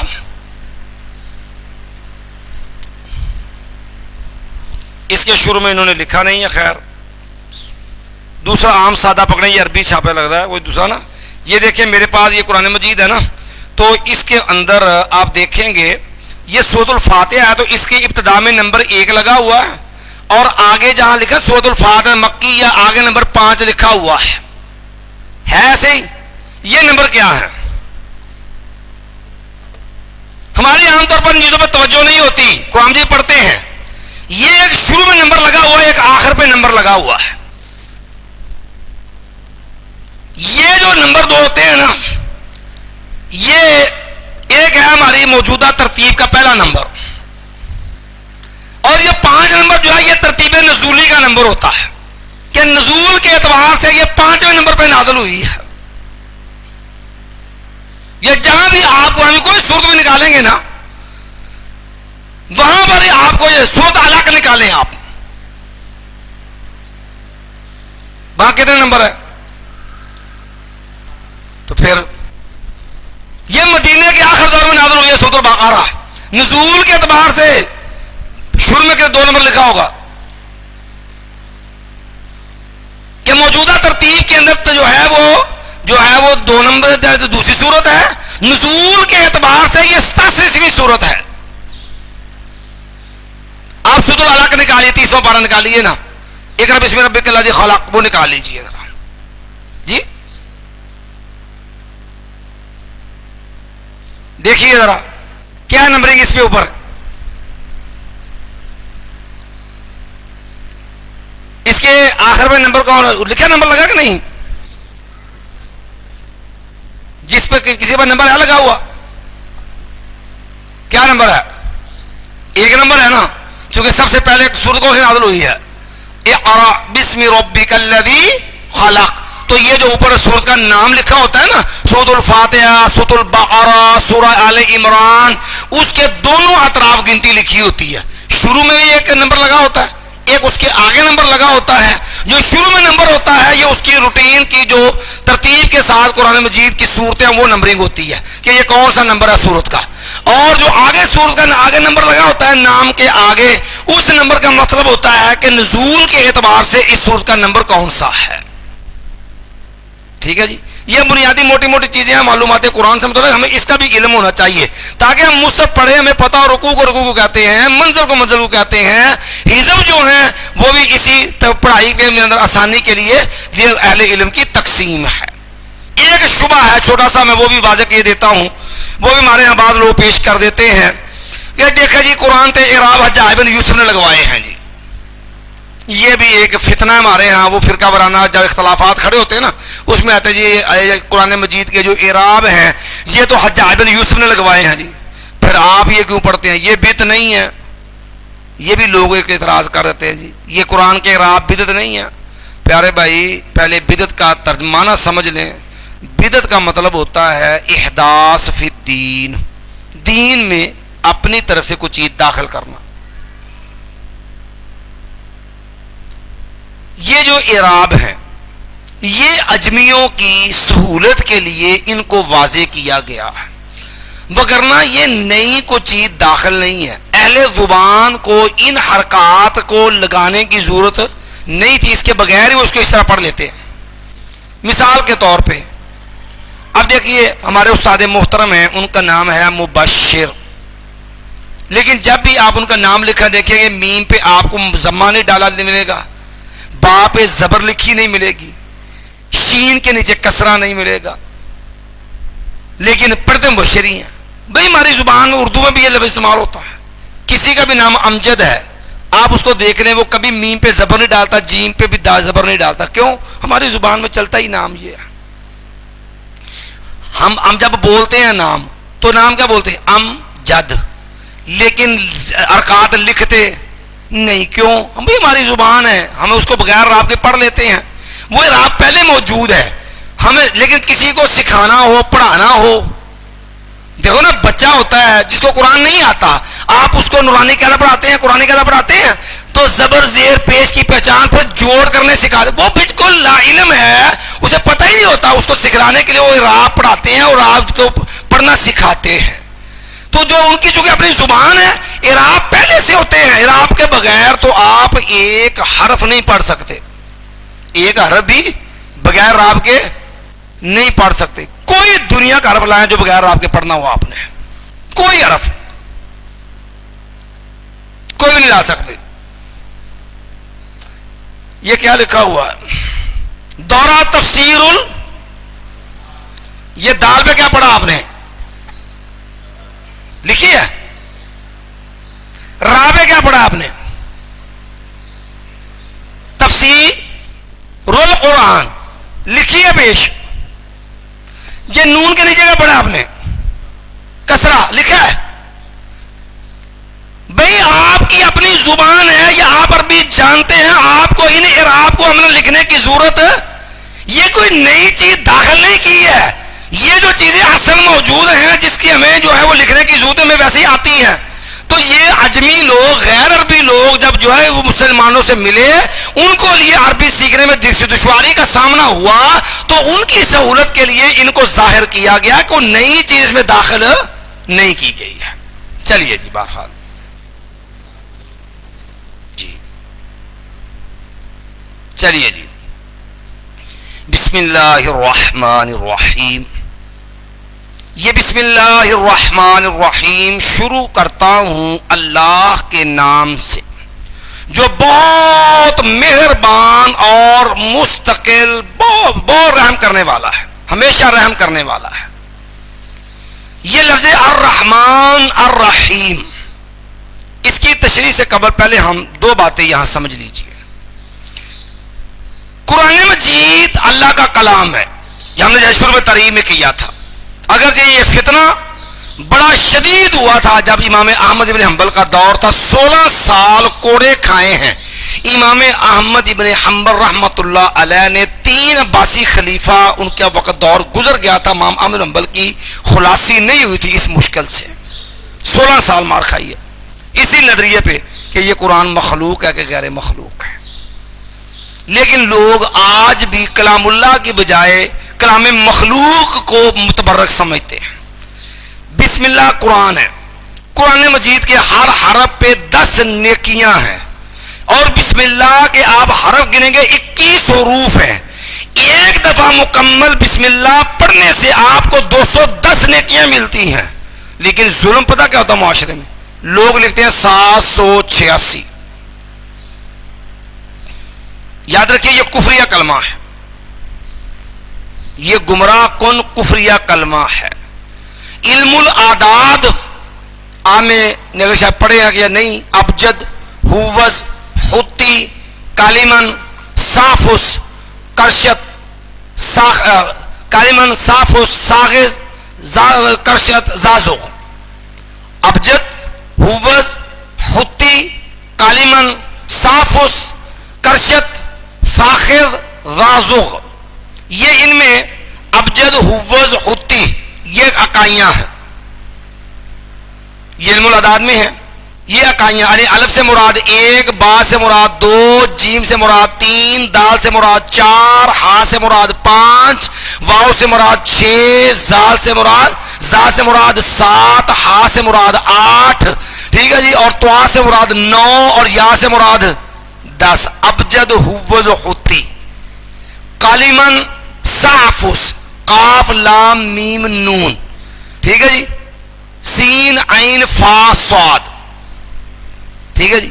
اب یہ کاف 11 12 13 اس طرح یہ دہائیاں ہیں, یعنی کاف 10 کالمن, لام 20, میم 30, نون 40, کالم سین 50, اور صاف عین جو ہے وہ 60, اور پھر فا جو ہے وہ 70, یہ دہائیاں 90 تک جائیں گی. کاف لام میم نون, ٹھیک ہے, کاف 10 لام 20 میم 30 نون 40, سین 50, عین 60, فا 70, فا 70 اور صاف 70 اور آگے یہ سوا جو ہے یہ آ جائے گا 90. بلکہ یا 10 بنتی ہے, معذرت, کالیمن میں جو یا ہوتی میں یا وہ 10 تھی, یہ 20 سے کاف 20 آئے گا تو یہ 90 بنے گا سواد, یہ دہائیاں ہیں. اور اس کے آگے کرشت, ساخذ سا خا ذال اور ضاد ضا غین, یہ کاف سے لے کے یہ 3 جو ہے یہ سینکڑے ہیں علم الاعداد میں. یہ ترتیب یاد رکھیں گے. اس سے یہ جتنے بھی طویل رہتے نا گنتی, یہ سارا اسی کا. اس سے 786 نکالتے بسم اللہ کے حروف. لیکن اختصار سے آپ کو عرض کر دوں, اگر بسم اللہ کے حروف نکالے بھی جائیں نا علم الاعداد میں تو اس کا مجموعہ 787 بنتا ہے, 786 نہیں بنتا. یہ آپ کہیں گے تو بعد میں آپ کو میں انشاءاللہ تفصیل سے لکھا کے سمجھا بھی دوں گا. آپ کے 787 بنتا. یہ 786 یہ قرآن نہیں ہے, لوگوں کی گنتی ہے, کلام اللہ نہیں ہے, اس پہ ثواب نہیں ہے, بسم اللہ کا بدل نہیں ہے, کلمہ کفر ہے, شرکیہ کلمہ ہے. کہ وہ کیسے؟ ہندو ایک نعرہ لگاتے ہیں اپنے بت سے مدد کے لیے, ہرے کرشنا ہرے کرشنا. آپ اس لفظ کے عدد نکال لیجیے, پورے 786 نکلیں گے. لوگ عقیدت کی آڑ میں جی بے ادبی نہ ہو جائے, گستاخی نہ ہو جائے, بسم اللہ نہیں لکھنی, حالانکہ یہ نبی علیہ الصلوۃ والسلام قرآن مجید کی ابتدا بسم اللہ سے ہے. نبی کریم صلی اللہ علیہ وسلم بادشاہوں کے نام خطوط لکھتے, آپ نے شروع کے اندر بسم اللہ الرحمن الرحیم آپ لکھتے. قرآن مجید میں سلیمان علیہ السلام کے خط کا ذرا ہے, انہ من سلیمان و انہ بسم اللہ الرحمن الرحیم. اس کے اندر ابتدا کس سے ہے؟ بسم اللہ سے. پھر اسی طرح نبی علیہ السلام معتدل لوگوں سے طے کرتے, تحریرات کرتے, تو آپ صلح حدیبیہ کا موقع دے رہے بسم اللہ الرحمن الرحیم لکھا, تو سہیل بن عمر نے اعتراض کر دیا, ہم نہیں جانتے مر رحمان مر رحیم. تو یہ آپ بسم اللہ کو بجائے یہاں لکھیں بسمک اللہم, آپ نے بسم اللہ لکھوایا تھا. تو سہیل بن عمر نے اعتراض کر دیا, یہ رحمان کون ہوتا ہے, رحیم کون ہوتا ہے, ہم نے اس کو جانتے, لہذا آپ اس کو ختم کیجئے, یہاں پر لکھیے بسمک اللہم. تو نبی علیہ السلام کے خطوط کے اندر, تحریرات کے اندر آغاز کس سے تھا؟ بسم اللہ سے. اور مسلمان کا آغاز کس سے ہے؟ 786 سے, اور اس کو متبرک سمجھتا ہے. دوسری چیز, بسم اللہ الرحمن الرحیم, یہ شروع میں حرف جار ہے, اور آپ کو پتا ہے کہ حرف جار مرکب ناقص میں سے ہے. یہ اس کے پہلے کوئی نہ کوئی اسم یا فعل مقدر ہوتا ہے, تو وہ جیسا عمل ہوتا ہے, کام ہوتا ہے, اسی کے مطابق وہ مقدر نکال لیا جاتا ہے. ہم پڑھ رہے ہیں, اسی اعتبار سے ہم پڑھتے ہیں اقرأ بسم اللہ الرحمن الرحیم, میں شروع کرتا ہوں اللہ کے نام سے جو بہت مہربان اور بہت زیادہ جو ہے رحم کرنے والا ہے. یہاں لفظ الرحمن الرحیم, ان دونوں میں فرق ہے. رحمان یہ اسم مبالغہ ہے, فعلان کا وزن ہے, اور یہ فعلان کا وزن عربی زبان میں کسی چیز کی کثرت اور بہتات کے لیے استعمال ہوتا ہے. فعلان کا وزن کس کے لیے ہوتا ہے؟ کسی چیز کی کثرت اور بہتات کے لیے. جیسے لوگ کہتے ہیں نا آپ عطشان, بہت زیادہ پیاسا, غضبان, بہت زیادہ غصے والا. تو رحمان کے اندر مبالغہ ہے, بہت زیادہ رحم کرنے والا. اور رحیم یہ صیغہ صفت ہے, مبالغے کا صیغہ بھی آئی ہے, اور صفت کے لیے بھی یہ لفظ استعمال ہوتا ہے, صفت مشبہ. اور صفت مشبہ جو ہوتی ہے اس کے اندر دوام ہوتا ہے. حسین و سالمیوں کہتے ہیں جو مستقل خوبصورت ہو, جس کا حسن مستقل دائمی ہے. ٹھیک ہے. صفت مشبہ کے جتنے لفظ ہیں, علیم, خبیر, قدیر, اللہ کی صفات ہے نا صفت مشبہ, جس میں دوام کا معنی ہوتا ہے, ہمیشہ کے لیے رحم کرنے والا ہے. تو جب اس کو آپ اس اعتبار سے معنی کریں گے تو رحمان اور رحیم میں فرق واضح ہو جائے گا. الرحمان بہت زیادہ رحم کرنے والا, الرحیم جس کی یہ رحمت ہمیشہ کے لیے, دنیا میں بھی اور آخرت میں بھی. فرق بھی ہو جائے گا اس کے اندر. یہ ایک بنیادی موٹا اس کے اندر فرق کیا جاتا ہے. کے بعد جو ہے بسم اللہ الرحمن الرحیم الحمد للہ رب العالمین.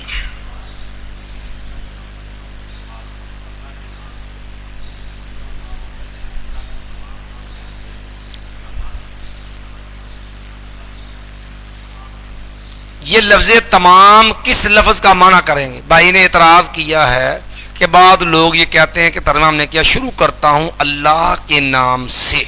باب بھی مصاحبت کے لیے ہے نا، جس کا میں نے ساتھ کیا ہے. تو کہتے جی کہ لوگ بات کہتے ہیں کہ یہ ترجمہ کرنے کی بجائے ترجمہ یہ کرنا چاہیے کہ اللہ کے تمام ناموں سے. بھائی یہ احصاء کل کا مفہوم جو ہے وہ کس لفظ سے ادا کریں گے؟ جی بھائی اللہ دیکھو با مصاحبت کے لیے، با مصاحبت کا معنی ہم نے ساتھ کر دیا. کل کا مفہوم کہاں سے لیں گے؟ کیونکہ آپ نے جو سوال اٹھایا ہے وہ یہ ہے کہ بعض لوگ اعتراض کرتے ہیں کہ ترجمہ یہ کرنا چاہیے بسم اللہ کہ اللہ کے تمام ناموں سے. یہ تمام کا مفہوم کس لفظ کا ہے؟ کون کیا نکرہ معرفت مضاف ہے؟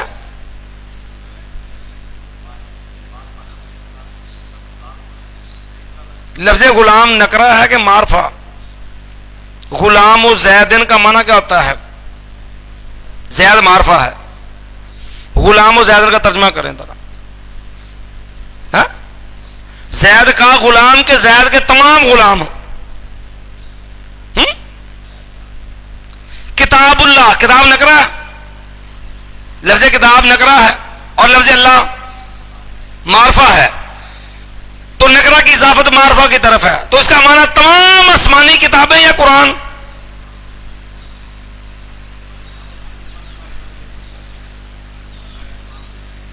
کس کا معنی؟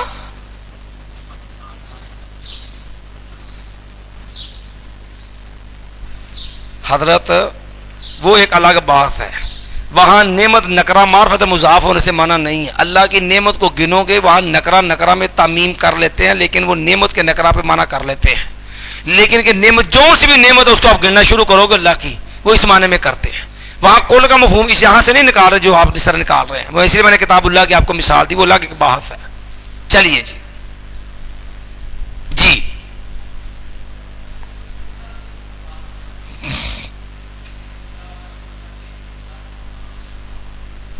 جی ہم نے اس لیے یہ بات میں نے کی ہے، آپ نے توجہ نہیں کی. میں نے شروع میں عرض کیا کہ یہ بار فی جار ہے، یہ مرکب جاری ہے. با جارہ لفظ اسم جو آگے وہ اپنے ماں باپ سے مل کے مجرور ہے. اور یہاں پر یہ جار مجرور جو ہوتا ہے یہ جب تک اس کو پیچھے کسی اسم یا فعل کے متعلق ہوتا ہے، جب تک اسے نہیں ملائیں گے اس کا معنی واضح نہیں ہوگا، بات مکمل نہیں ہوگی. اس لیے ہم نے کہا کہ جیسا ہم عمل اپنائیں گے اسی کے مطابق مقدر نکالیں گے. اس لیے کہ اقرأ میں پڑھتا ہوں اللہ کے نام سے. یہ بات میں نے بیان کی، شاید آپ کی توجہ نہیں ہو سکی. کہہ سکتے میں نے یہ تو بات اللہ کے بندوں عرض کی نا کہ جیسا کام کریں گے اس کے مطابق آپ مقدر نکال لیجیے. عمل کے مطابق اس میں کوئی بندی نہیں ہے کوئی. جی کتاب اللہ کی قسم اٹھائی جا سکتی، کلام اللہ ہے اور اللہ کلام اللہ ہے، یہ مخلوق نہیں ہے. مخلوق قسم اٹھانی جائز نہیں. سوال جو آپ بعد میں کریں گے، پہلے ہم سبق کر لیں، بعد میں انشاءاللہ کچھ ٹائم رکھ لیں گے سوال اعتراضات کا، ورنہ ہمارا سبق متاثر ہوگا. یہ تو اصول تفسیر تھا، ہمارے 2 دن یہاں لگے. ہم نے انشاءاللہ کوشش کرنی ہے ایک پارا روزانہ حل کرنا ہے. ہمیں ٹائم کچھ بڑھانا پڑا تھا، ہم نے بڑھا دینا ہے انشاءاللہ ٹائم، لیکن ہم نے کوشش کرنی ہے اس کو کسی طرف لے کے جانا ہے، کچھ نہ کچھ حل کرنا ہے قرآن مجید. اب ٹائم لگایا تو اس کو کچھ نہ کچھ ہمیں حاصل بھی تو مزید ہے، یہ بھی مقصد بھی تو حل ہونا چاہیے نا. جو ہمارا عنوان ہے جس پہ جمع ہوئے وہ بھی حل کرنا ہے. یہ چیزیں اس سے ہٹ کے نہیں تھی، یہ قرآن کی معلومات سے متعلقہ تھی، قرآن کے اصول سے متعلقہ تھی. اس لیے جو سوال متعلقہ سبق کا ہو وہ آپ اشکال پیش کریں، لیکن اس کے علاوہ جو سوالات ہوں اس کو آپ روک لیں، وہ آپ محفوظ کر لیں، بعد میں انشاءاللہ اس کے ٹائم نکال لیں گے. اثر کے بعد بھی بہت سارے اہل علم مشائخ اساتذہ کرام آپ کا تشریف لائیں گے. جو سوال ان کے موضوعات سے متعلقہ آپ ان سے بھی کر سکتے ہیں، جو میرے موضوع سے متعلقہ مجھ سے بھی کر لیجئے. سوال بھی بندی نہیں ہوگی آپ کے یہاں. چلیے جی اس آپ کی اس سے 12 کے بعد کو پیریڈ تو نہیں ہے اور ٹائم ہو چکا ہے، یا پڑھنا ہے آگے حسن صاحب سے پوچھ کے آئیں ذرا حسین بھائی سے. 12 کے بعد پیریڈ ہے کہ ریسٹ ہے؟ اگر تو ریسٹ ہے تو پھر قرآن پڑھتے ہیں وہ بہتر ہے. اگر کوئی پیریڈ ہے تو پھر کسی کا حق مارنا جائز نہیں. بیٹھو پھر. چلیے جی. الحمدللہ رب العالمین. تمام تعریف اللہ کے لیے ہے. رب العالمین جو تمام جہانوں کا پالنے والا ہے. یہاں پر الف لام جو ہے اس کو جنس کا باب بناتے ہیں بعض استغراق کا. استغراق کا معنی یہ ہے کہ تعریف کی جتنی بھی اقسام ہیں اس کا مستحق کون ہے؟ اللہ. کیونکہ دیکھو جس کی آپ تعریف کرتے نا کسی بھی خوبی پر, کسی کی عقلی مہارت پہ, آپ عقل کی عمدگی پہ تعریف کریں تو بھئی وہ عقل دینے والا کون ہے؟ اللہ. کسی کی آپ کسی کے حسن پہ اس کی تعریف کریں تو بھئی وہ حسن دینے والا کون ہے؟ اللہ. کسی کو اچھی نعمت ملی ہے اس پہ آپ اس کی تعریف کرتے, گاڑی اس نے لی, مکان لیا, تو بھئی وہ دینے والا کون ہے؟ تو اس لیے تعریف کا اصل مستحق حقدار کون ہے؟ اللہ. الحمدللہ رب العالمین. تمام تعریف اللہ کے لیے ہے. یہاں پر ایک بات اور بھی سمجھنے والی ہے, بسم اللہ میں بھی آئی ہے اور یہاں لفظ اللہ پھر آ گیا ہے. اس میں بھی اہل علم بعد اختلاف کرتے ہیں کہ یہ اللہ کا ایک مستقل نام ہے یا یہ صفت ہے. بھئی اللہ رب العالمین کا نام ہے, اگرچہ اس کو جو مشتق بھی بناتے ہیں نا وہ آلیہا یا اللہ سے بناتے ہیں. آلیہا یا اللہ سے, معلوہن کے معنی میں وہ ہستی, وہ ذات مصیبت پریشانی مشکل کے اندر جس کی طرف لوٹا جائے, جس کے ہاں سکون حاصل کیا جائے, اسے کہتے ہیں الہ. باب آلیہا یا اللہ سے. رب العالمین, رب یہ اللہ رب العالمین کی صفت ہے, پالنے والا. العالمین, اور یہ لفظ رب جو ہے یہ آقا اور مالک کے معنی میں بھی استعمال ہوتا ہے, اور یہ لفظ رب جو ہے پرورش کرنے والے کے معنی میں بھی استعمال ہوتا ہے. ٹھیک ہے جی. جیسے مجوسی آئے آمارانا, آمارانی ربی, آپ نے کہا جو ہے انہوں نے کہا تھا آمارانے, ہمیں ہمارے بادشاہ نے حکم دیا, رب نے حکم دیا ہم داڑھیوں کو مونڈ دیں, مونچھوں کو معاف کر دیں. اسی طرح یہ حکمران بادشاہ کے معنی حاکم, مدبر, منتظم کے لیے بھی استعمال سورہ یوسف کے اندر آپ دیکھ لیجئے. ٹھیک ہے جی. تو اسی طرح یہ لفظ پالنے والے کے معنی میں بھی مستعمل ہے, جیسے اللہ رب العالمین کے لیے بطور صفت یہ استعمال ہوا ہے. العالمین, عالم, یہ لفظ اس میں جمع ہے. ایسا یعنی وہ جمع, اس میں جمع کا مطلب ہوتا ہے ایسا اسم جو معنی جمع کا دیتا ہے اس کی کوئی واحد نہیں ہوتی. ٹھیک ہے.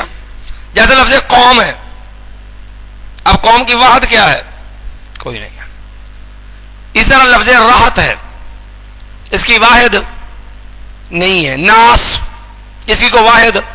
ایسے الفاظ جو ہوتے ہیں وہ اس میں جمع کہلاتے ہیں جس کی کوئی واحد نہیں ہوتی. العالمین بھی یہ ایسی جیسا لفظ ہے جو اگرچہ لفظاً واحد ہے معنی جمع کا دیتا ہے, اس کی کوئی واحد نہیں ہوتی. الحمدللہ رب العالمین. تمام تعریف اللہ کے لیے ہے جو تمام جہانوں کو پالنے والا ہے. اب رہ گئی اس سورت سے متعلقہ ایک بات ہم سے رہ گئی ہے, وہ ہے اس سورت کے کچھ فضائل.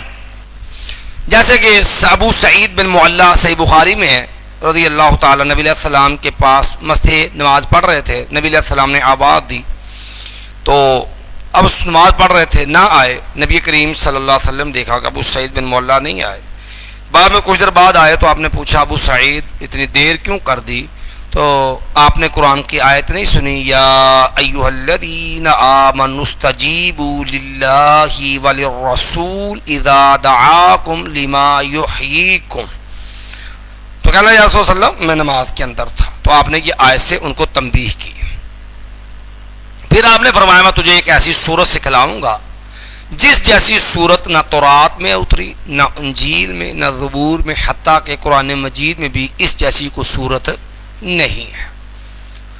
تھوڑی دیر کے بعد نبی علیہ السلام مسجد سے نکلنے لگے۔ ابو سعید بن معلا رضی اللہ عنہ نے عرض کیا، یا رسول اللہ صلی اللہ علیہ وسلم، آپ نے مجھ سے وعدہ فرمایا تھا کہ آپ مجھے قرآن مجید کی ایک صورت سکھلائیں گے جس جیسی صورت جو ہے تورات، زبور، انجیل کو حتیٰ کہ قرآن مجید میں بھی نہیں ہے۔ تو نبی علیہ السلام آیا ہی سب المثانی، پھر آپ نے یہ فرمایا یہ سورۃ الفاتحہ ہے۔ آپ نے اس سورۃ الفاتحہ کو جو ہے سب سے افضل صورت قرار دیا۔ صورتوں میں سب سے افضل صورت کون سی ہے؟ سورۃ الفاتحہ۔ جس طرح آیتوں میں سب سے افضل آیت قرآن کی ہے آیت الکرسی۔ جیسے نبی علیہ السلام نے ابی بن کعب سے پوچھا تھا، ایو آیت اعظم فی القرآن، ابی قرآن مجید کی سب سے عظمت والی آیت کون سی ہے؟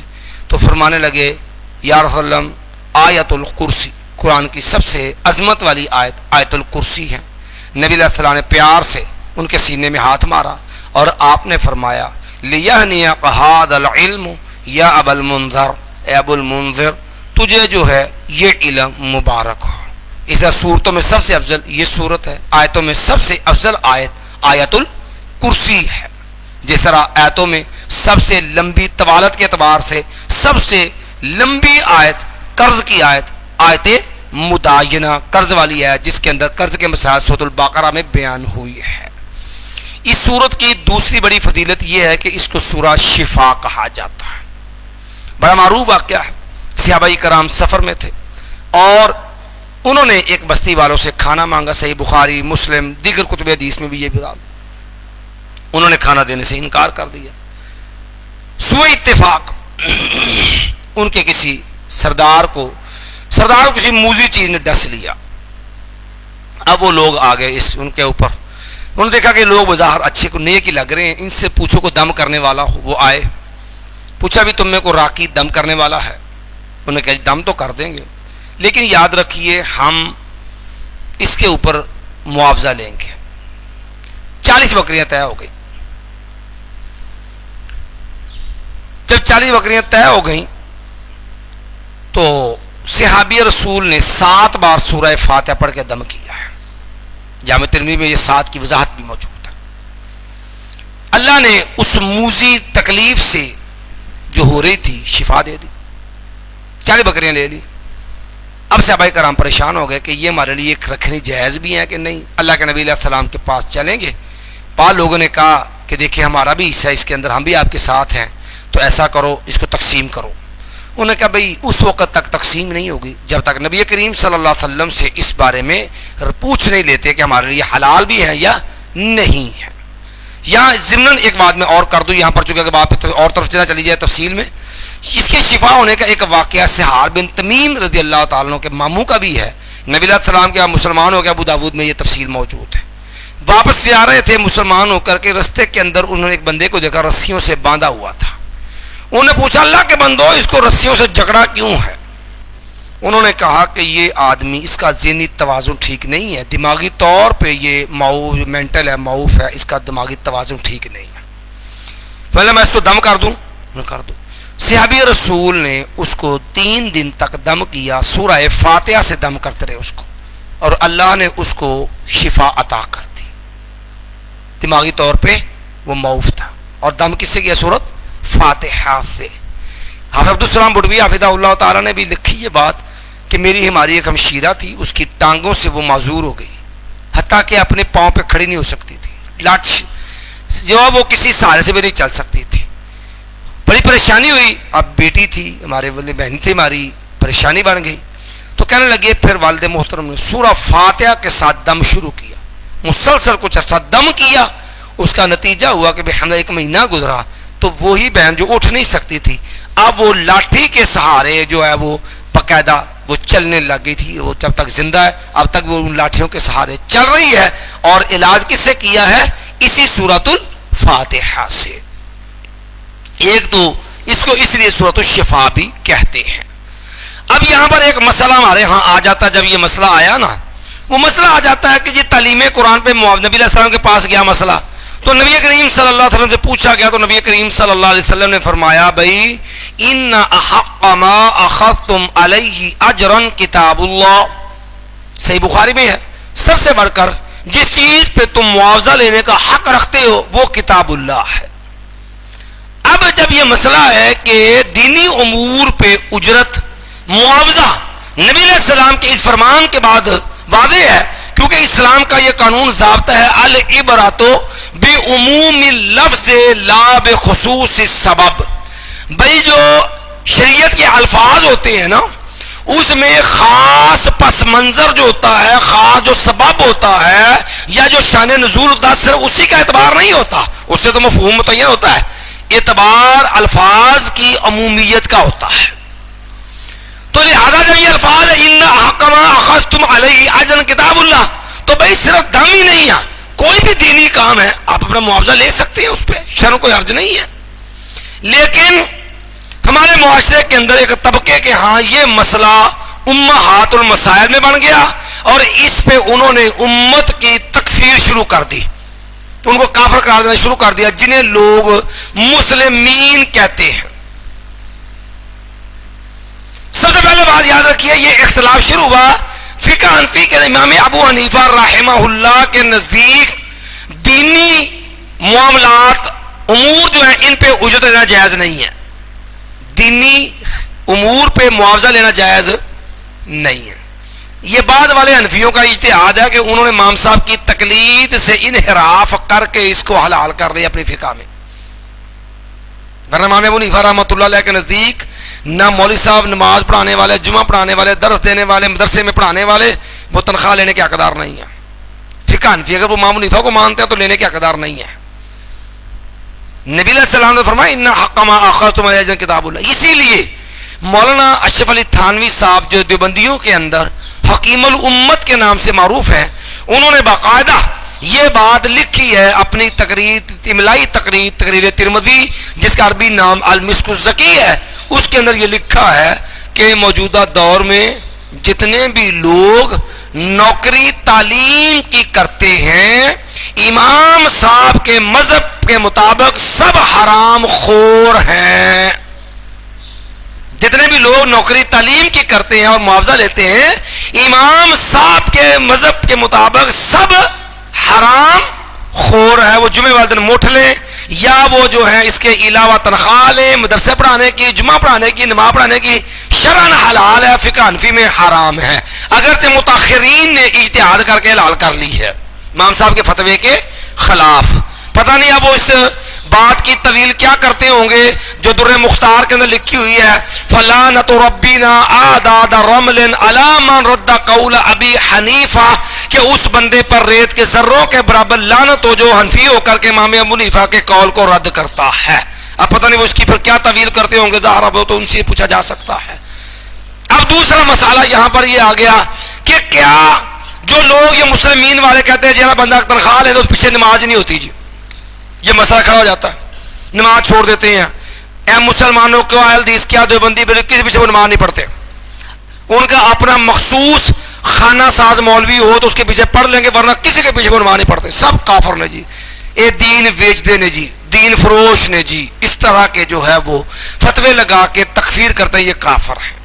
اب مسئلہ یہ بھی قابل غور ہے کہ بھئی جب نبی علیہ السلام کا یہ فرمان موجود ہے تو بھئی آپ کو پریشانی کیا؟ کہتے دیکھو جی اللہ نے قرآن میں کہا وَلَا تَشْتَرُوا بِآيَاتِي ثَمَنًا قَلِيلًا، تم میری آیتوں کو نہ بیچو تھوڑی قیمت کے بدلے میں، تھوڑی قیمت کے بدلے میں آیتوں کو نہ بیچو۔ بھئی اس کا معنی کہاں پر ہے کہ دین کی خدمت پہ آپ معاوضہ نہیں لے سکتے؟ اس کا تو یہ معنی نہیں ہے۔ ہاں چلو اگر اس کا یہ آپ نے یہی آیت پڑھی ہے تو پھر اس کا تو معنی یہ بنتا ہے کہ انتظامیہ والے ظالم ہیں، اس کا مطلب کیا قیمت تھوڑی لینی حرام ہے، بہت ہی لینی جائز ہے۔ اللہ نے تھوڑی قیمت لینے سے منع کیا ہے، تھوڑی نہیں لینی، پھر کوئی معقول ہونی چاہیے نا۔ بہرحال ہم علمی انداز سے اس پر بات کریں گے انشاءاللہ، اللہ کی رحمت جتنی اللہ توفیق دی۔ یاد رکھیے ان آیات کا یہ غلط منشا پیش کرتے ہیں، یہ آیات ہیں جن آیات کا منظرہ پڑھیں جہاں بھی ہوگی نا، یہ یہودیوں کے یہودی اہل کتاب کے تناظر میں ان آیات کو بیان ہوئی ہیں، جن کے بارے میں قرآن نے وضاحت کے ساتھ اس کو کہا آپ یہ آیتیں جمع کر لیں جن میں اشتراب آیات اللہ کا حکم بیان ہوا ہے.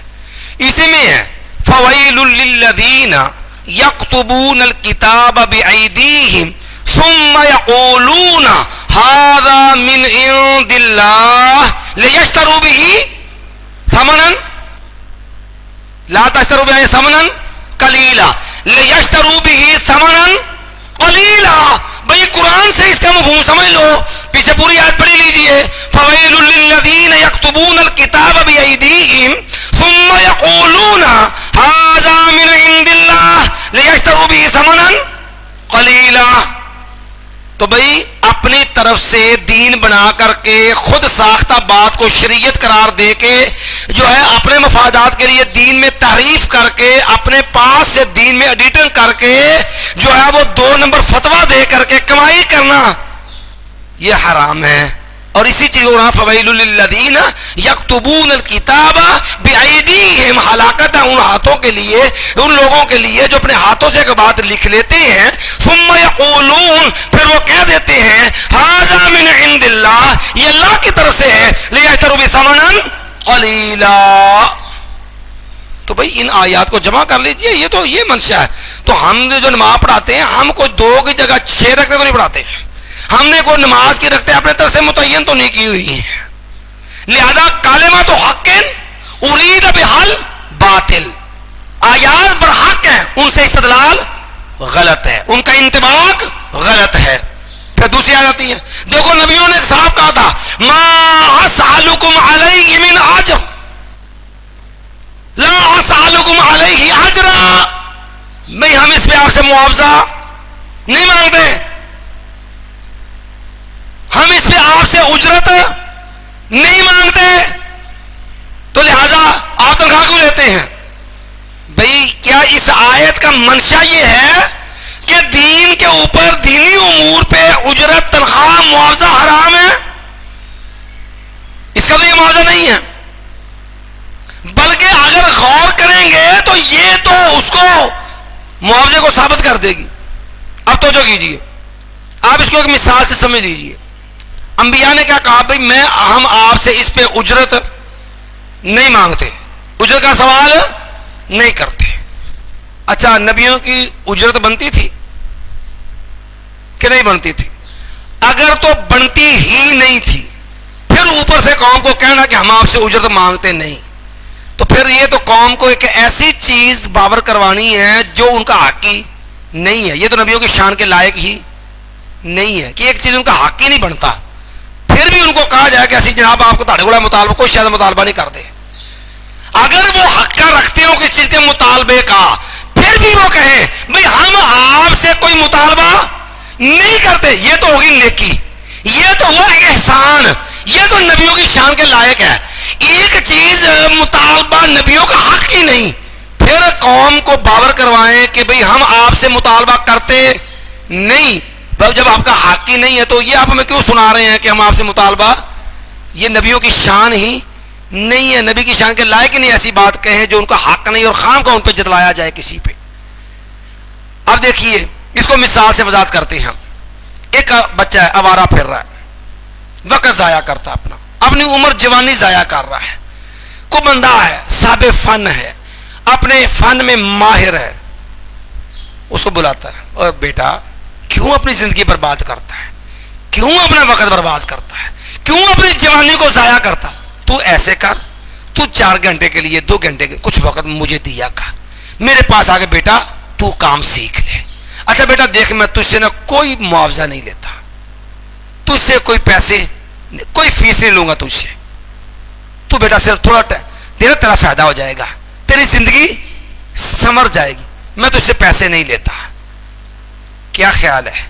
اب وہ آدمی جو کسی فن کا ماہر ہے، جس نے بچے سے شفقت کی، جس نے اس نوجوان سے پیار کیا، اس کے سے ہمدردی کی، اس کی خیر خواہی کی اور اسے کہا بیٹا تو ٹائم دے، مجھ سے سوا کوئی فیس نہیں لیتا.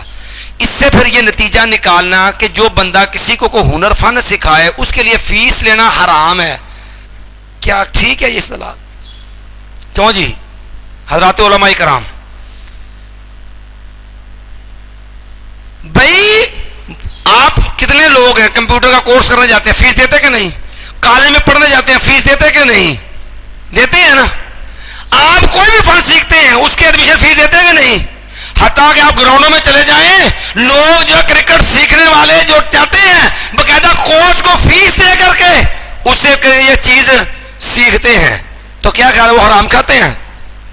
ایک آدمی اس سے خیر خائی کرتا ہے۔ نبیوں نے کفار سے کیا کی ہے؟ خیر خائی۔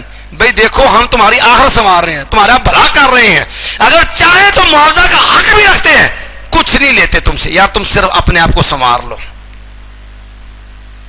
بات سمجھ آ گئی ہے؟ تو اس لیے یہ اس قسم کے نا یہ لوگ قرآنی آیات بازار بند کرتا تو قرآن پڑھو جی، قرآن دے مقابلے چ بھائی قرآن سے لفظ استدلال تو ثابت کرو نا، وہ استدلال تو نہ کرو بندے کا مناظرہ ہو گیا تے وہ بندہ جنہ گل بات سی نا، وہ بندہ تے کچھ پڑھے ہی سی پر مد مقابل ویلا سی، اب وہ فارغ تھا، لیکن اس کا نقص یہ تھا کہ اس کی ایک آنکھ فارغ تھی، وہ کانا تھا آنکھ سے بچا رہا۔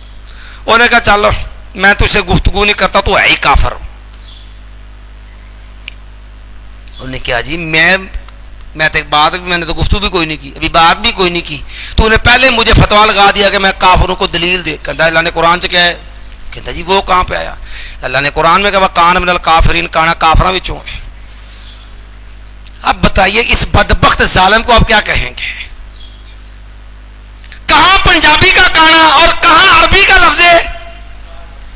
ظلم نہیں ہے بھائی؟ آیت کا منشا الہی تفسیر کا مطلب ہی یہ ہے قرآن سے منشا الہی اللہ رب العالمین کا جو مطلوب مقصود ہے اس کو سمجھنا۔ یہ لوگ جو غلط جو ہے وہ انداز استدلالات کرتے ہیں ان کی جو ہے وہ گمراہی ہے تاکہ واضح ہو سکے۔ تو یہ ہم دو یہ بنائے طور پر یہ آتے ہیں جو قرآن مجید سے عام طور پیش کرتے ہیں۔ زیادہ پتہ کہیں گے وہ صحابی نے ایک کمان لی تھی تو اللہ کے نبی نے کیا تو پسند کرتا ہے کہ تو آگ کی کمان لے؟ بھائی وہ قیمت لی تھی۔ پہلے مسئلہ سمجھ لو، خلط مبحث جو ہوتی ہے نا، بات کوئی ہو رہی ہو درمیان میں اب کوئی چھیڑ دیں، پھر درمیان وہ پوری نہیں کو تیسری چھیڑ دیں، گفتگو الجھ جائے گی، خلط مبحث ہو جائے گا۔ اس خلط مبحث کا نقصان یہ ہوگا کہ آپ کی گفتگو نتیجہ کیا نہیں ہوگی، بات جو ہے وہ الجھ جائے گی۔ خلط مبحث نہیں ہوتی کرنی چاہیے۔ اب کیا کرتے ہیں؟ گفتگو ہے کہ دینی امور پہ معاوضہ لینا جائز ہے کہ ناجائز ہے، اور دلیل پیش کر رہے ہیں کہ صحابی کو تحفے میں کمان ملی۔ بھائی تحفے کو بھی حرام سمجھتے ہو؟ تحفے کو تو کوئی بھی آپ مسلمین والے بھی حرام نہیں سمجھتے۔ اس لیے جو مسئلہ ہے آپ اپنے موقع پہ دلیل دیں قیمت کے حرام ہونے کی، وگرنہ صحابہ کرام نبی علیہ السلام کو کوئی چادر تحفے میں پیش کر رہا ہے، وہ حلہ پیش کر رہا ہے نبی علیہ السلام کو، کوئی دودھ لے کے آ رہا ہے نبی علیہ السلام کے لیے، اور نبی علیہ السلام کون ہے؟ یعلمہم الکتاب اپنے استاد کے لیے کوئی دودھ لے کے آ رہا ہے، کوئی ان کے لیے حلہ لے کے آ رہا ہے، کوئی چادر لے کے آ رہا ہے۔ نبی علیہ السلام کو ان کے ساتھ رشتہ کون سا تھا؟ استاد شاگرد کا۔ قرآن نے کہا یعلم الکتاب نمازیں کون پڑھاتا تھا؟ جمعہ کون پڑھاتا تھا؟ نبی کریم صلی اللہ علیہ وسلم۔